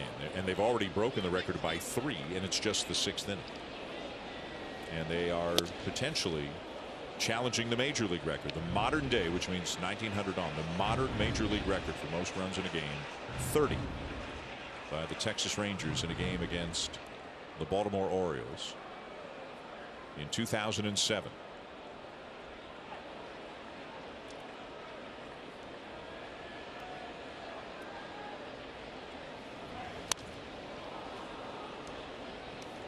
You know, and if you're Collins, or if you're Biggio, or if you're Zimmer, who's in the on-deck circle right now, the score is almost irrelevant. You just want to get up there and have a couple of good at-bats. You know, Biggio's been playing a fair bit, but for Zimmer and Collins, you got to treasure every at-bat you get. And do something to help the team. Feel like you're helping them out. How many pitches do you think the Red Sox have thrown tonight? I will guess 195. Close. 181. 181 pitches. It's the 6th inning. Now their defense hasn't helped. No, it has not helped. Biggio with the ground ball to second. Downs to Bogarts for 1, and that's all they'll get. And the fielder's choice. Runners on the corners, 2 down.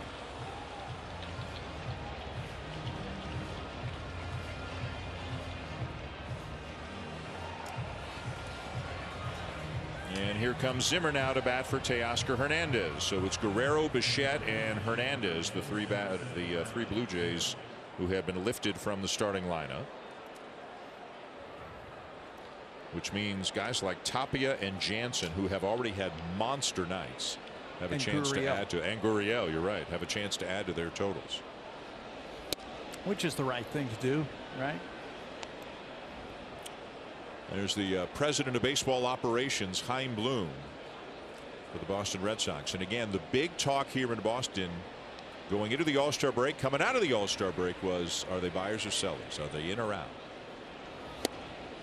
And this is not going to sway anybody to think they are in and they should go buying. Next 10 days are going to tell a lot about this club with who they have on the schedule. They're playing here right up to the trade deadline, and you'll know. 1-2, the count on Zimmer. Jansen and Tapia have each driven in 6 tonight. Gurriel's driven in 5. Don't hold me to any of these numbers. The scorecard is just a mess.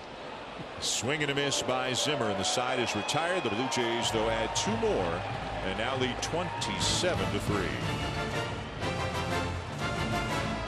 Record-breaking night for the Toronto Blue Jays. 27 runs, the most they have ever scored in franchise history, and they've done it through 6 innings. They've scored in every inning.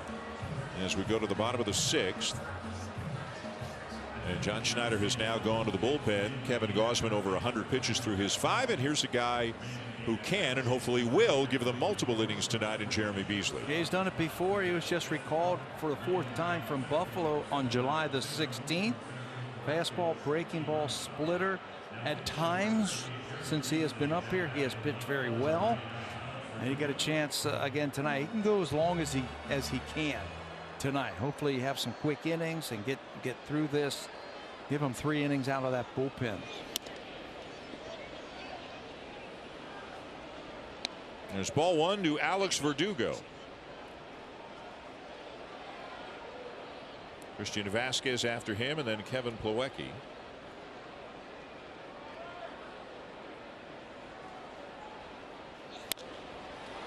And in the air to left field. Gurriel with lots of room makes the catch, 1 down.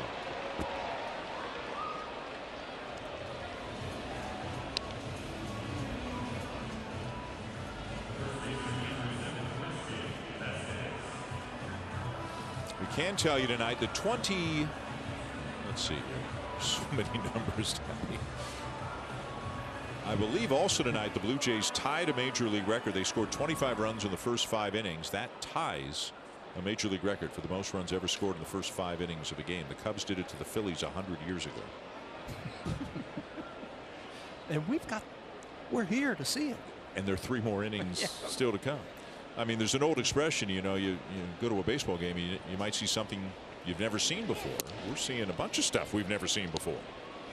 Yeah, in context of overall history, Blue Jays team records, some individual big time records for the Jays.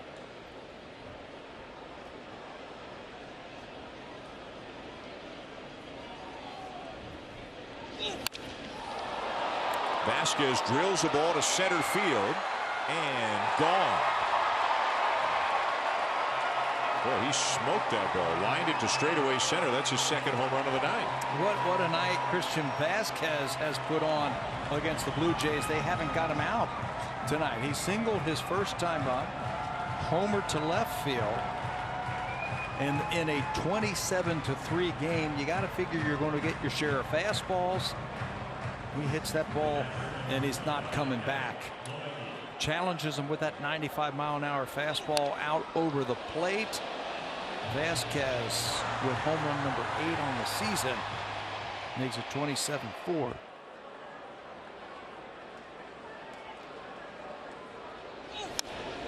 Now swinging to foul back by Kevin Plawecki. This is the part of the lineup the Blue Jays had some problems with. They haven't gotten these 2 guys out.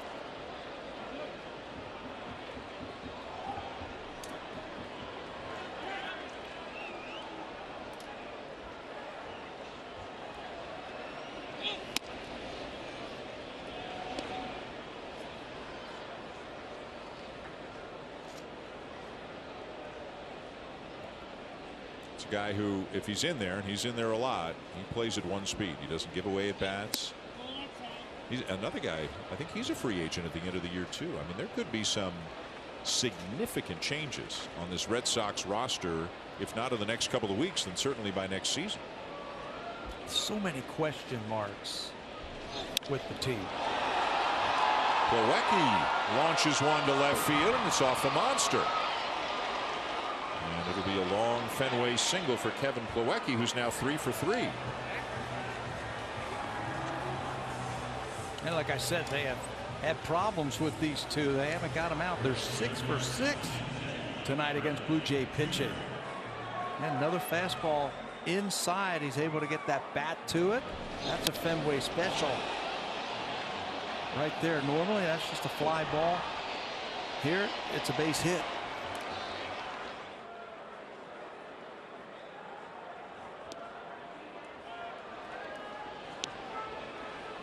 Now Jackie Bradley Jr.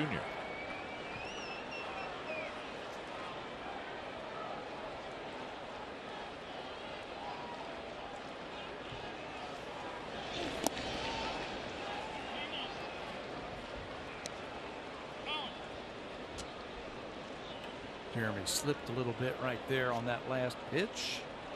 Some more action in the pen. That's Jake Diekman, isn't it? Yeah.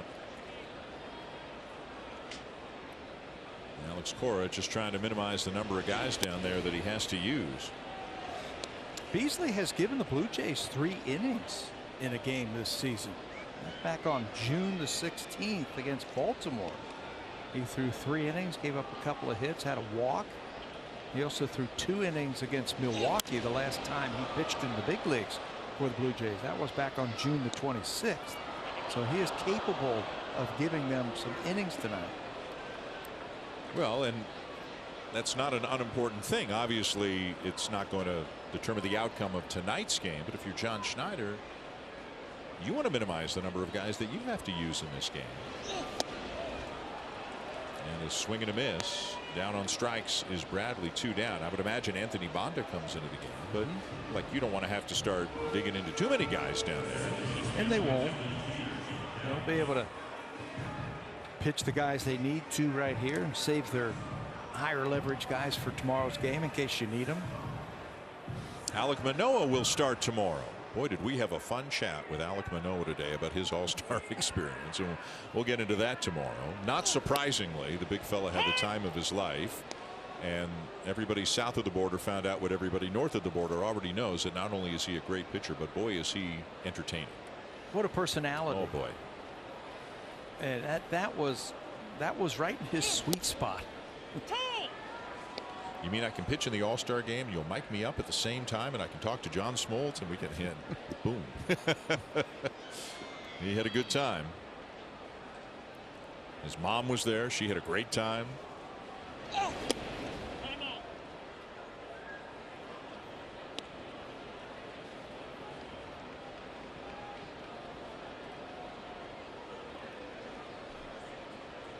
2 down and a man at first, and a 1-2 count on Jeter Downs. And the slider down and away, 2-2.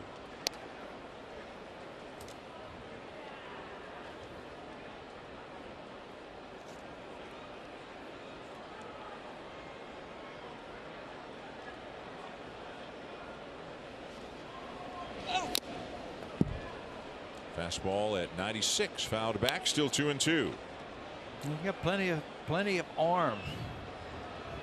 I mentioned that 96 this season. He has pitched for the Blue Jays. This is his 7th game.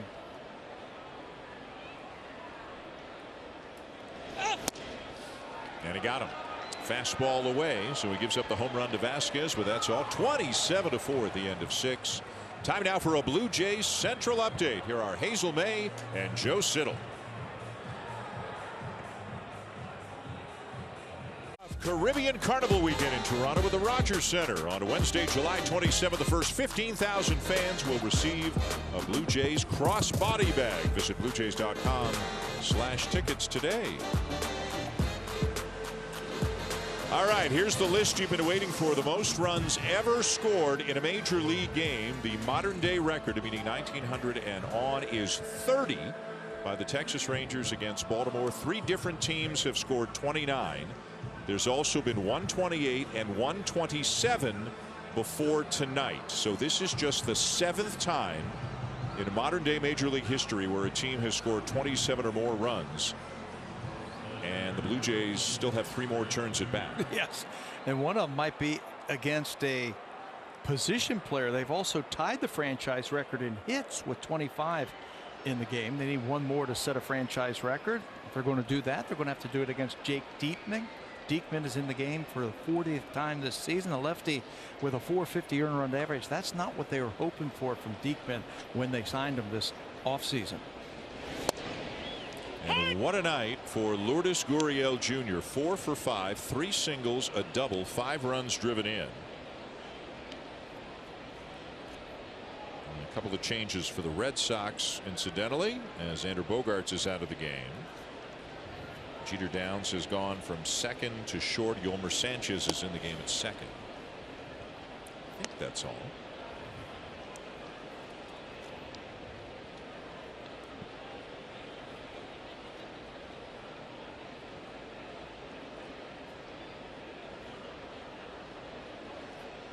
It was a sellout at the beginning, which I think is around 38,000 here, maybe a little bit bigger than that. But I would say it is 40% full, 60% have left, maybe at this point. I can't see down and around here, but there's a lot of empty seats now. Yeah. And I think by the end of the night, you're going to see a lot of Blue Jay jerseys hanging around. Yeah, they'll start moving down toward the third base dugout, probably.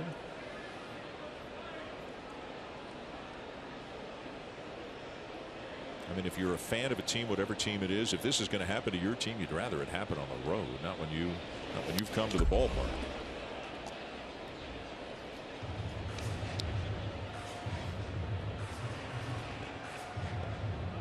So Gurriel 4 hits and 5 driven in. Tapia 3 hits and 6 driven in.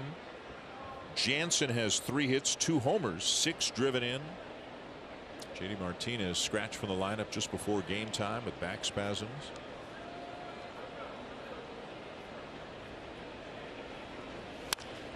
Another hit for Gurriel, his 5th hit of the night.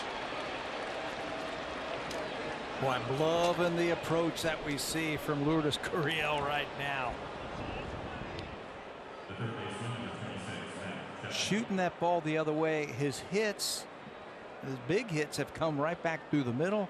This time the other way. Blue Jays have now set a team record for hits in a ball game. This is number 26. His 5th. He's got that batting average up to 316. Yep. You know, somebody has to score all these runs.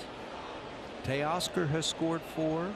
Espinal has scored 4. Danny Jansen has scored 4. Gurriel has scored 3. He's on again. He's now 5th in the American League in batting at 316. Kirk is 4th at 320. The leader is Luis Arraez at 338. Pop up in foul territory. Plawecki is there and will stagger to make the catch. Tough play, but he makes it 1 down.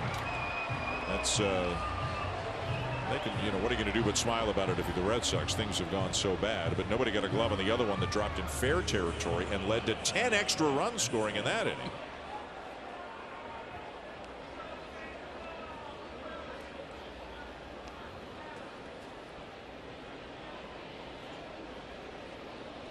So here's Santiago Espinal. Espinal 2 for 4 with a walk, and he scored 4 runs.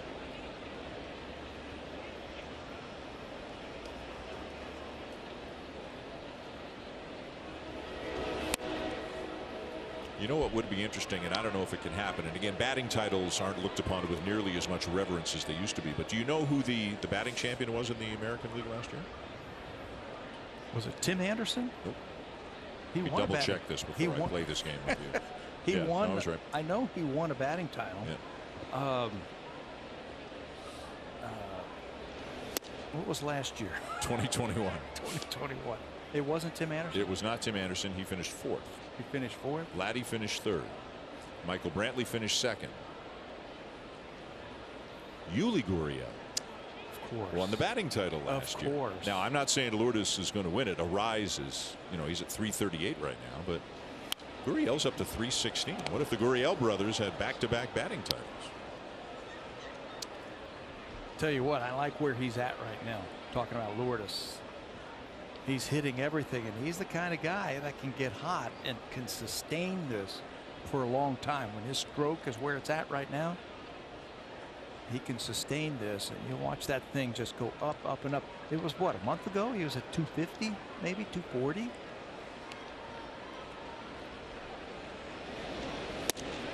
You know, given the way the rest of the lineup, the kinds of hitters they have, this team's got a lot of power. you know, Gurriel could try to sacrifice average for power, and he could probably hit 18 or 20 home runs. But don't you like this version of Lourdes Gurriel best? I love that. That's who he is. Yeah. I think that's who he is. That type of player.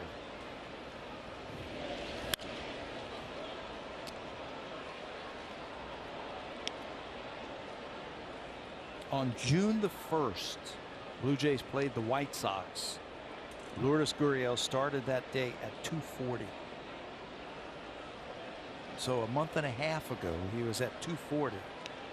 That's 76 points he has added to his batting average in about 7 weeks.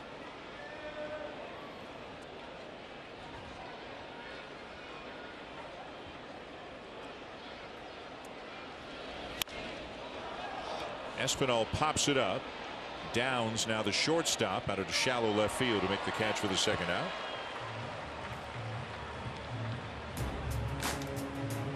If your skills range from ordering tacos on a Wednesday to getting Corona on tap, you belong at Boston Pizza, where those in the know patio. Well, a very warm night. The temperature was 35 Celsius, 95 Fahrenheit, or thereabouts, at game time. And more of the same, I believe, is expected tomorrow. Somebody was saying in the locker room today it's supposed to hit 100 tomorrow. Did you hear him talk? Say that again? I'm sorry? Somebody in the Blue Jays locker room today was talking about it hitting 100 tomorrow. Yeah, so what I see on the old weather app, as Diekman sails one to the backstop, wild pitch sends Gurriel to second. I see high of 95 tomorrow and high of 98 on Sunday. You know what that means? Golf shirts. Well, that goes without saying. 100. Yeah. I don't know if the bosses are still watching, but we didn't even pack the jackets and ties for this trip. We have a strict 95 degree and over rule. Yeah. and it's humid too. Humid. Oh, Danny's having some good swings tonight. He's got 2 home runs already, and I mean they were both rockets. He has scored 4. He has driven in 6.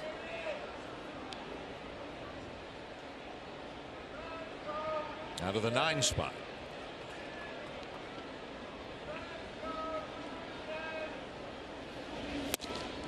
One and 2.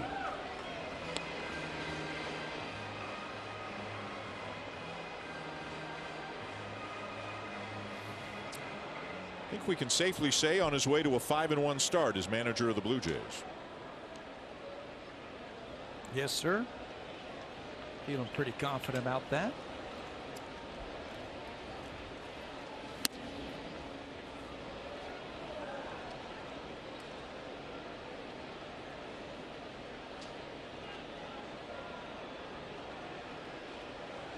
And seems just as relaxed and comfortable as the guy we've known the last few years in various other capacities.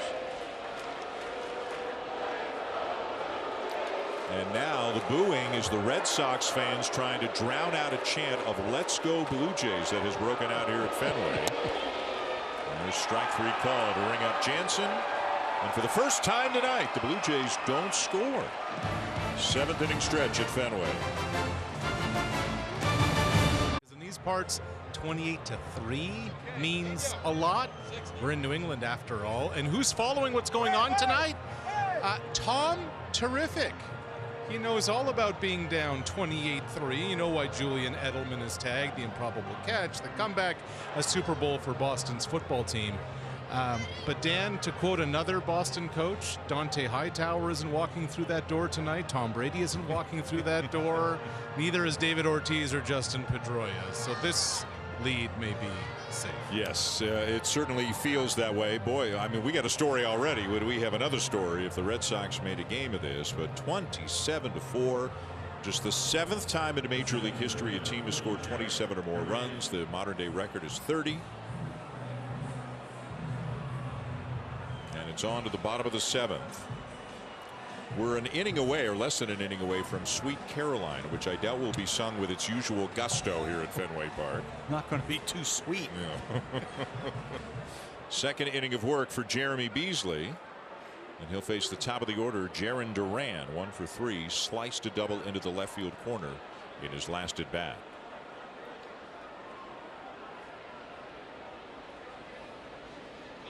I am curious what Alex Cora's comments are post game, because he is a tell it like it is guy. And I don't think he's going to sugarcoat this at all. Well, you know, the first thing he'll probably point to is their lack of defense. That has really cost them. I don't know if that was going to cost them a win, but it cost them a lot of runs. And I think in the big picture, I think, you know, he knows he's got to get his team fielding the baseball and playing hard on defense. Yeah, the ball lost in the twilight. I mean, that happens. Doesn't happen all that often, but it happens. But that turned. That ball didn't hit the wall, right? Did it bounce on the track or just bounced on the track? On the track. So, you know, if Duran sees it, he probably catches it. So that cost them 4. But again, the drop pop up on the not the drop pop up, the pop up nobody caught in the 5th inning. 10 more runs scored in the inning because of that play. There were 2 outs when that happened. And it just doesn't look good. Yeah. You know, if you're thinking about making a run, it just doesn't look good. And Beasley strikes out Duran. Here are the 2 plays we were talking about. At this point, it was 6-0. And Tapia thought he hit a fly ball out, and Duran can't find it. Never yells, as you said, Tabby.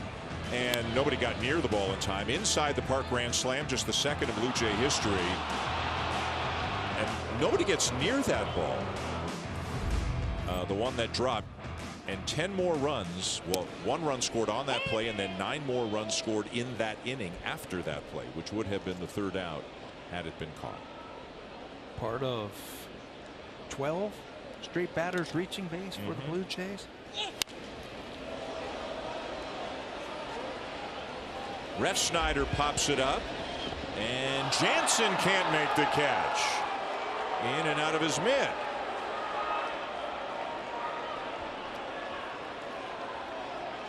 And we'll see if Danny gets charged with an error on that play. Thought he had it, and it must have drifted on him a little bit. Got a glove on it, but it always does. You know, you go back, that ball's going to, with the backspin and the wind, it's going to just blow back towards the infield. And Jansen is indeed charged with an error. His first of the season.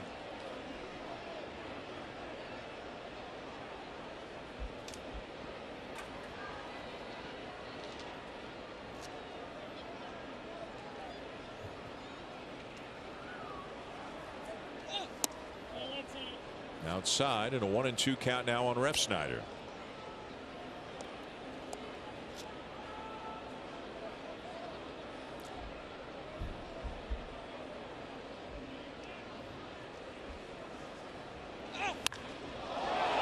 Crushed to left field. And right on through the light tower and out of the ballpark and into the parking lot. It's the 4th home run the Red Sox have hit tonight.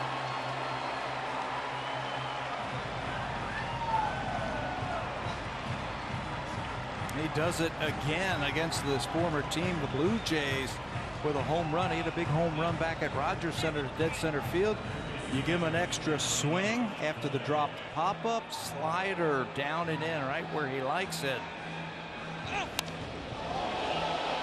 little bat flip at the end there as Refsnyder hits his 4th home run of the season.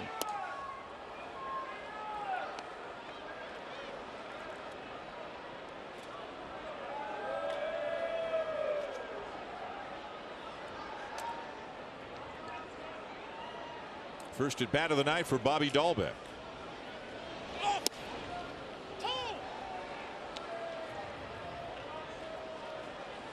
Dahlbeck, a guy who was, you know, they assumed would be the first base. Had a good second half last year, be the first baseman, hit for a ton of power, and he has really struggled this season and losing some playing time. Dahlbeck on the year hitting .205, 7 home runs. And he is striking out about 35% of the time. Yeah, that's where you got to look right there. The strikeouts are really hurting him.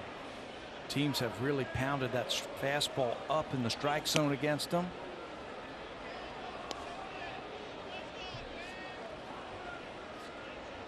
'79 strikeouts and 225 at bats.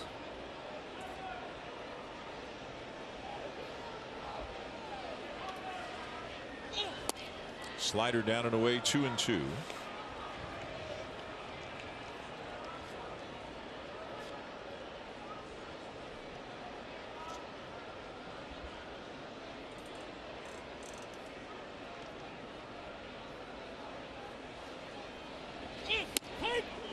And strike 3 called. Dahlbeck didn't like it, had some words for Doug Eddings. Eddings was giving him a hard stare. Dahlbeck didn't turn back and face him again, just kept walking to the dugout. The MLB Ballpark app will complete your next visit to the Rogers Center to see the Blue Jays. Buy and manage game tickets, unlock offers, access exclusive content, and much more. Download the MLB Ballpark app today. Blue Jays back home Tuesday, a 6-game homestand, 2 against the Cardinals, and then 4 against the Tigers. Day off Monday for the Blue Jays.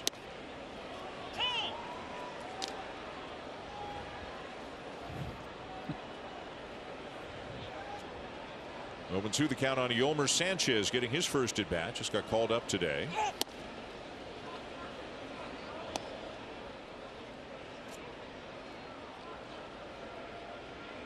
Robbie Refsnyder down and flips his bat on his 4th home run.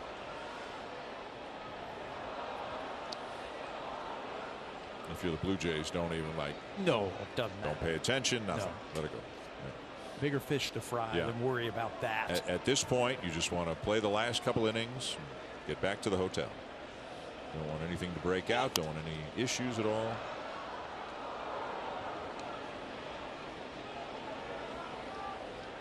Yankees are leading the Orioles 7-6 in the 8th inning in Baltimore. Tampa Bay is leading Kansas City 5-1 in the 6th. Cleveland, another wild card contender, they're up 8-2 on the White Sox in the 6th as Beasley strikes out Sanchez. So 5 strikeouts through 2, but he's given up a couple of homers. But it is still the Blue Jays by a lot. Swing, you won't want to miss adding this hat to your collection, whether it's at the beach, the park, or for everyday life.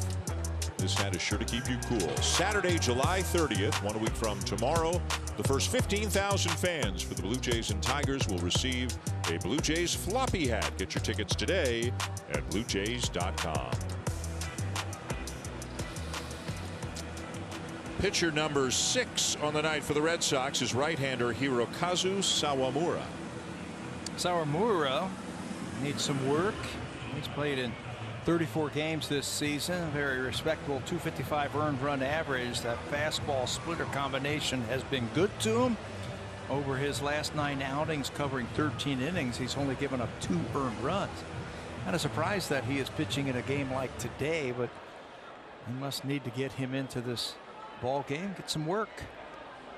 They've still got Brazier, Whitlock, Houck, and Schreiber, who I think are all higher on the pecking order than Sawamura is. So they got to go to him. Maybe he can go 2, or again, maybe a position player is pitching the 9th.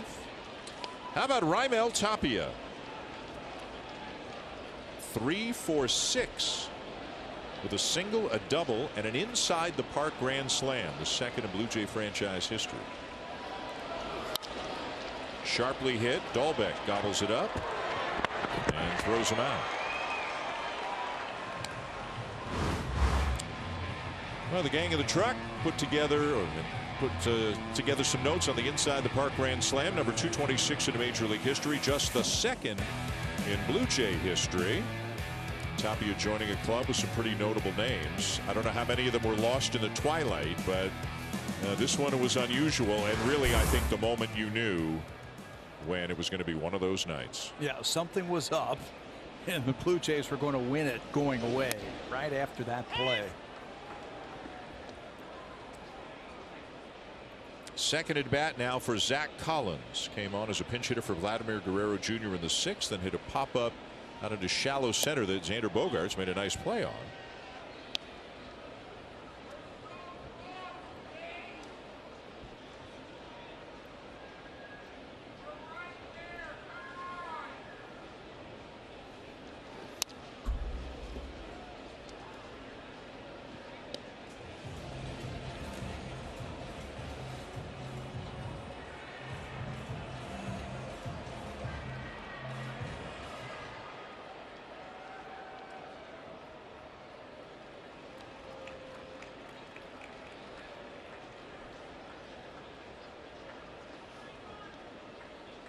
1-2 the count on Collins.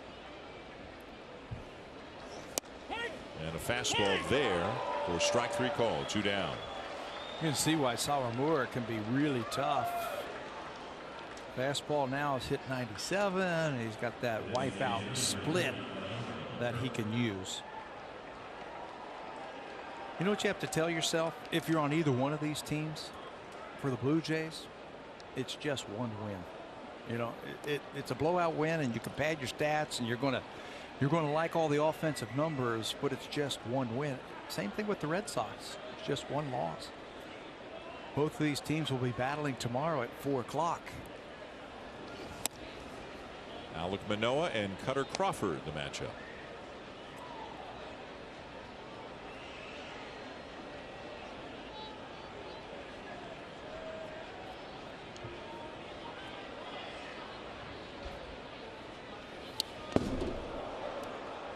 That one off the mid of Plawecki, just skimmed off his mitt to the backstop. Lots of fun down in the third base dugout here at Fenway, and they're hoping to have another good one tomorrow. Again, Alek Manoah and Cutter Crawford, Blue Jay Central at 3:30 Eastern. First pitch just after 4 o'clock. Gurriel's guaranteed another at bat. Ground ball down to third. Dahlbeck pulls Vasquez off the bag, but he'll recover in time to retire Alejandro Kirk. And the Blue Jays go down in order for the first time tonight. He's here going to the bottom of the 8th, no matter what the score. This copyrighted telecast is presented by authority of Rogers Blue Jays Baseball Partnership, and it may not be reproduced or retransmitted in any form. And the accounts and descriptions of this game may not be disseminated without the express written consent of Rogers Blue Jays Baseball Partnership. Who's having more fun tonight than the Blue Jay fans here at Fenway Park? There's Franchi Cordero. He is coming on to hit for Alex Verdugo. Cordero getting a share of the time at first base this year. But get a load of this. In his last 16 at bats, 0 for 16 with 15 strikeouts. Just 7 for 48 in the month of July. Lines it to center, but it is playable just shy of the track for Bradley Zimmer. 1 down. And that's the right thing to do, even though he's struggling. You got to get him an at bats. He's on the team. You got to get him a chance to get into this ball game and get an AB. You might need him in tomorrow's ball game. So that's the right thing to do. They have pretty much emptied their bench now. The only one left on the bench is J.D. Martinez, and he was a late scratch, so I'm sure he's not available. There's Christian Vasquez, who's actually having a great night at the plate. 3 for 3 with 2 homers, but you can't really enjoy it as much as you would like to when you're down 27-5.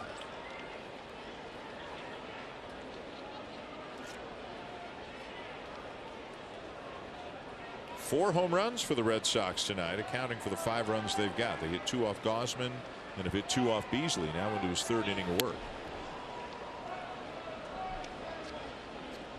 Anthony Banda getting up in the bullpen now for the Blue Jays.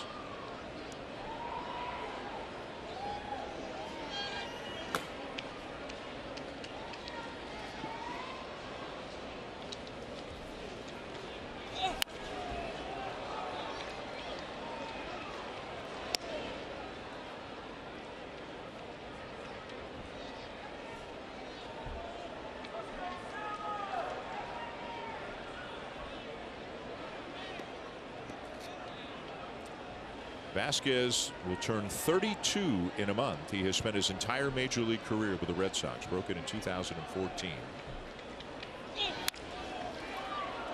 Up the middle, Biggio going to have to hurry it over, and he does. 2 down.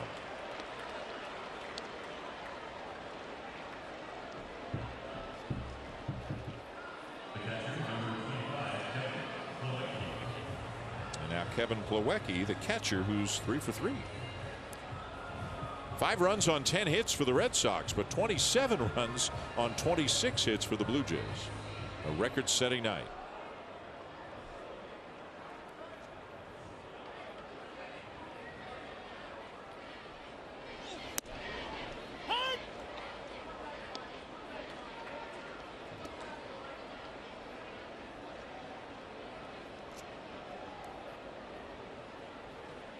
Biggio, Zimmer, and Gurriel coming up in the 9th, and Lourdes with a chance to make a little Blue Jay history as Biggio comes up with another one that'll retire the Red Sox. Gurriel looking to become just the second Blue Jay ever with 6 hits in a game, and he is due up 3rd in the top of the 9th. Sitcom fans, are you ready for the one at Rogers Center? Friday, August 12th is Sitcom Night at the ballpark, and the first 15,000 fans will receive a Blue Jays Friends t-shirts, and there will be sitcom-themed activities and photo opportunities in the WestJet flight deck. Get your tickets at BlueJays.com. 9th inning, 27-5 for the Blue Jays. And we do have a position player pitching now for the Red Sox, Yolmer Sanchez. I bet you when he woke up this morning and found out he was getting called up to the big leagues, I don't think the thought on his mind was maybe I'll get to pitch today. He didn't envision that he was going to get an inning on the mound. But this is Sanchez. And this is Biggio driving the first pitch up above the leaping left fielder. And Cavan is into second base with a double. That looked like Rob Refsnyder out there. So they have the DH into the ball game? Yes, the DH is now in left. Thank you. We're going to be honest with you, folks. Our scorecards are a disaster. Oh, man. Cavan inside outs that ball, and Refsnyder, who was DHing, cannot come up with it. That'll be another extra base hit for the Blue Jays. Hit number 27 on the night. Bradley Zimmer getting his second at bat. He struck out in the 6th. Again, the major league record for runs in a game is 30. That is in the modern era, 1900 and since.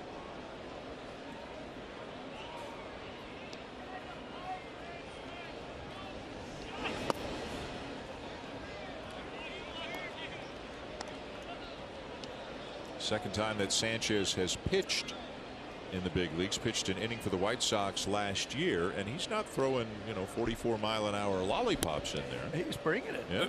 For an everyday player. That was a 78-mile-an-hour slider.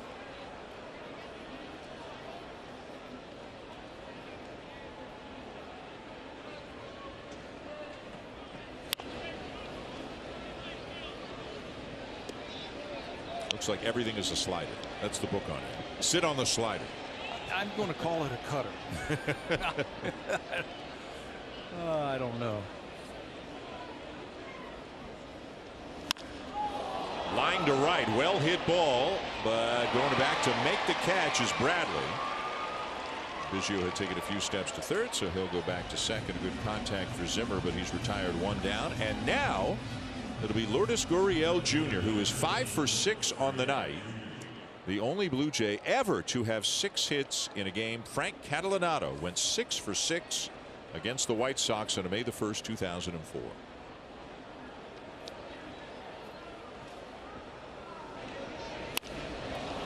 Right center field and down for a hit. Biggio will stop at third, and Lourdes Gurriel Jr. a 6-hit night. Wow. Have a night, Lourdes. That's the second Blue Jay to have 6 hits in a game. We have seen so many records here tonight. Team records, individual records. I think this is the first time I've ever seen a player in person get 6 hits in a ball game, and he didn't waste any time. Picks on a fastball out over the middle of the plate. Everything has been from center field to right field. That's his stroke.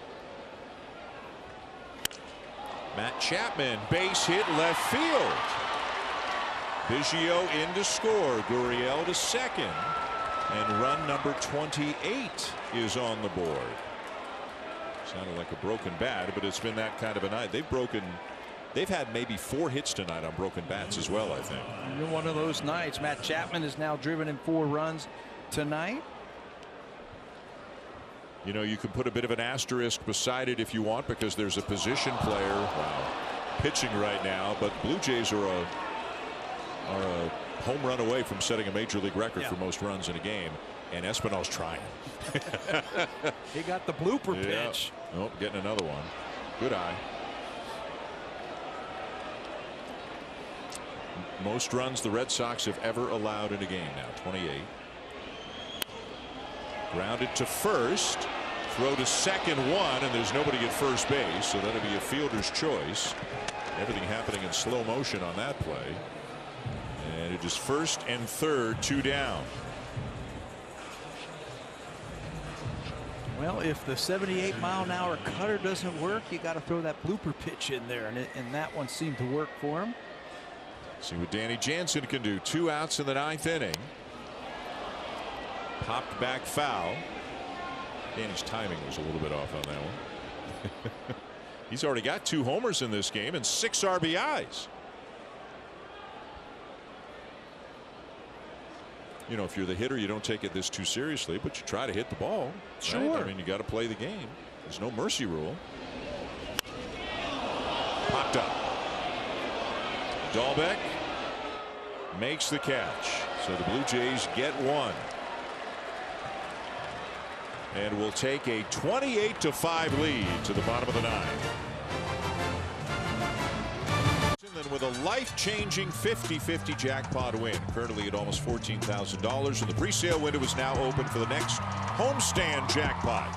You can also win some awesome early bird prizes like autographed Blue Jays merchandise and exclusive travel packages. Get in on the action and get your tickets today at bluejays.com/5050.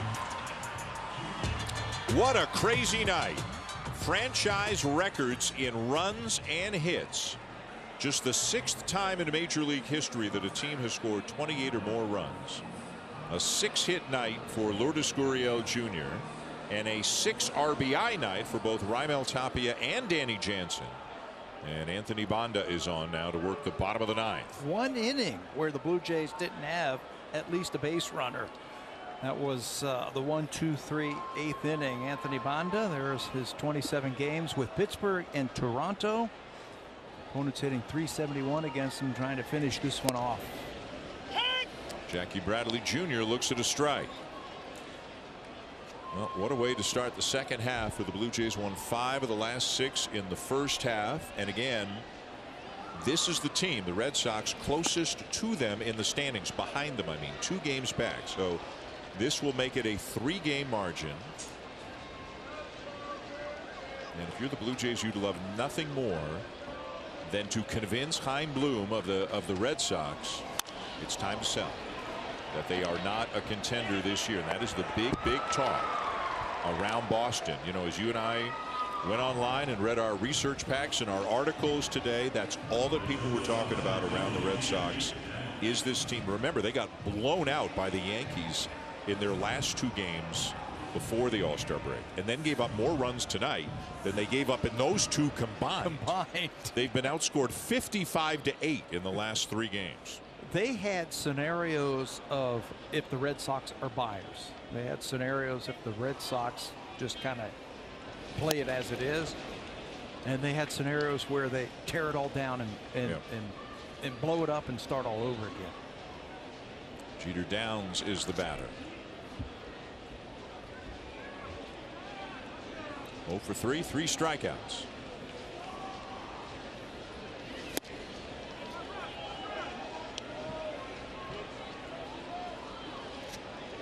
And if you're the Blue Jays, you just hope they saved enough of them for tomorrow, right? Yeah. For your Alek Manoah and John Schneider, Pete Walker. That's always the rallying cry in these types of games. Hey, don't be afraid. Save me some runs. In the air to left center field. Who wants it? Center fielder takes charge. Bradley Zimmer makes the catch. Gurriel's getting out of dodge.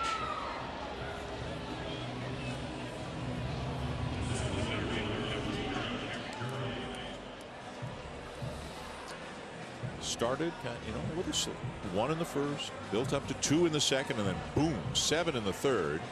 And at that point, you said, okay, game over. And then 11 in the 5th, with including 12 consecutive Blue Jays reaching base after the first 2 batters made outs in the 5th inning. That looked like it was going to be a quick inning, a strikeout, then a ground out. And they got a little help from the defense. in that inning. But Bichette, base hit, base hit, base hit, base hit, walk, base hit, double, base hit, walk, base hit, base hit. It's just, heck, could have just used that inning. Kevin Gausman struck out 10 over 5 innings, allowed 3 runs on 7 hits. He will pick up the win to go to 7-7. Boy, they roughed up Nathan Eovaldi too, and that's going to be a huge concern for the Red Sox. Just a second start coming off the IL to get hit as hard as he was tonight.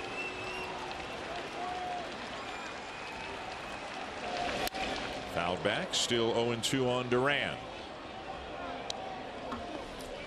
Yankees beat the Orioles 7-6. Don't know the details, but saw very quickly Michael King, outstanding reliever for the Yankees, apparently suffered an elbow injury tonight. Rays are up 5-3 on the Royals. Seattle's losing, but it's early. 1-0 in the second inning. 14 in a row, right? 14 in a row to jump into the second wild card.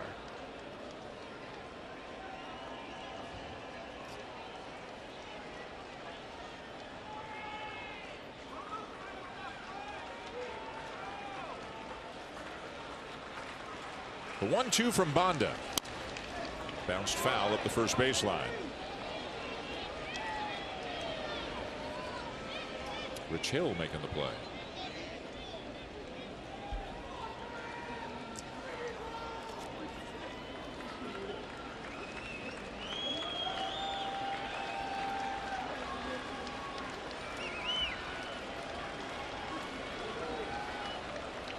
Again the 1-2.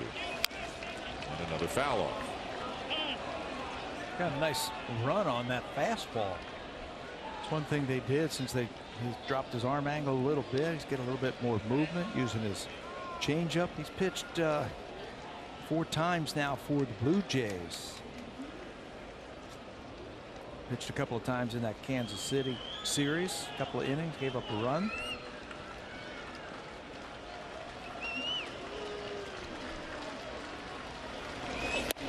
And it's over. Banda with a 3-up, 3-down inning punctuates the victory with a strikeout. And this historic record-setting night for the Blue Jays comes to a close as they set franchise records both in runs scored and hits. And they just come out of the gates here in the second half in explosive fashion, beating the Red Sox 28-5. John Schneider said it's go time. It's time to strap it on and let's get ready in the second half. And Blue Jays did just that. You mentioned the historical night for the Jays as a team. Lourdes Gurriel with 6 base hits. Blue Jay pitcher struck out 16 Boston Red Sox batters tonight. A laugher in game 1 here. 28 runs on the board. And we'll be back with you tomorrow. Alek Manoah will be on the mound for the Blue Jays. Blue Jays Central comes your way at 3:30 Eastern time. But right now it is time for Sportsnet Central. Here are Carly and Faisal.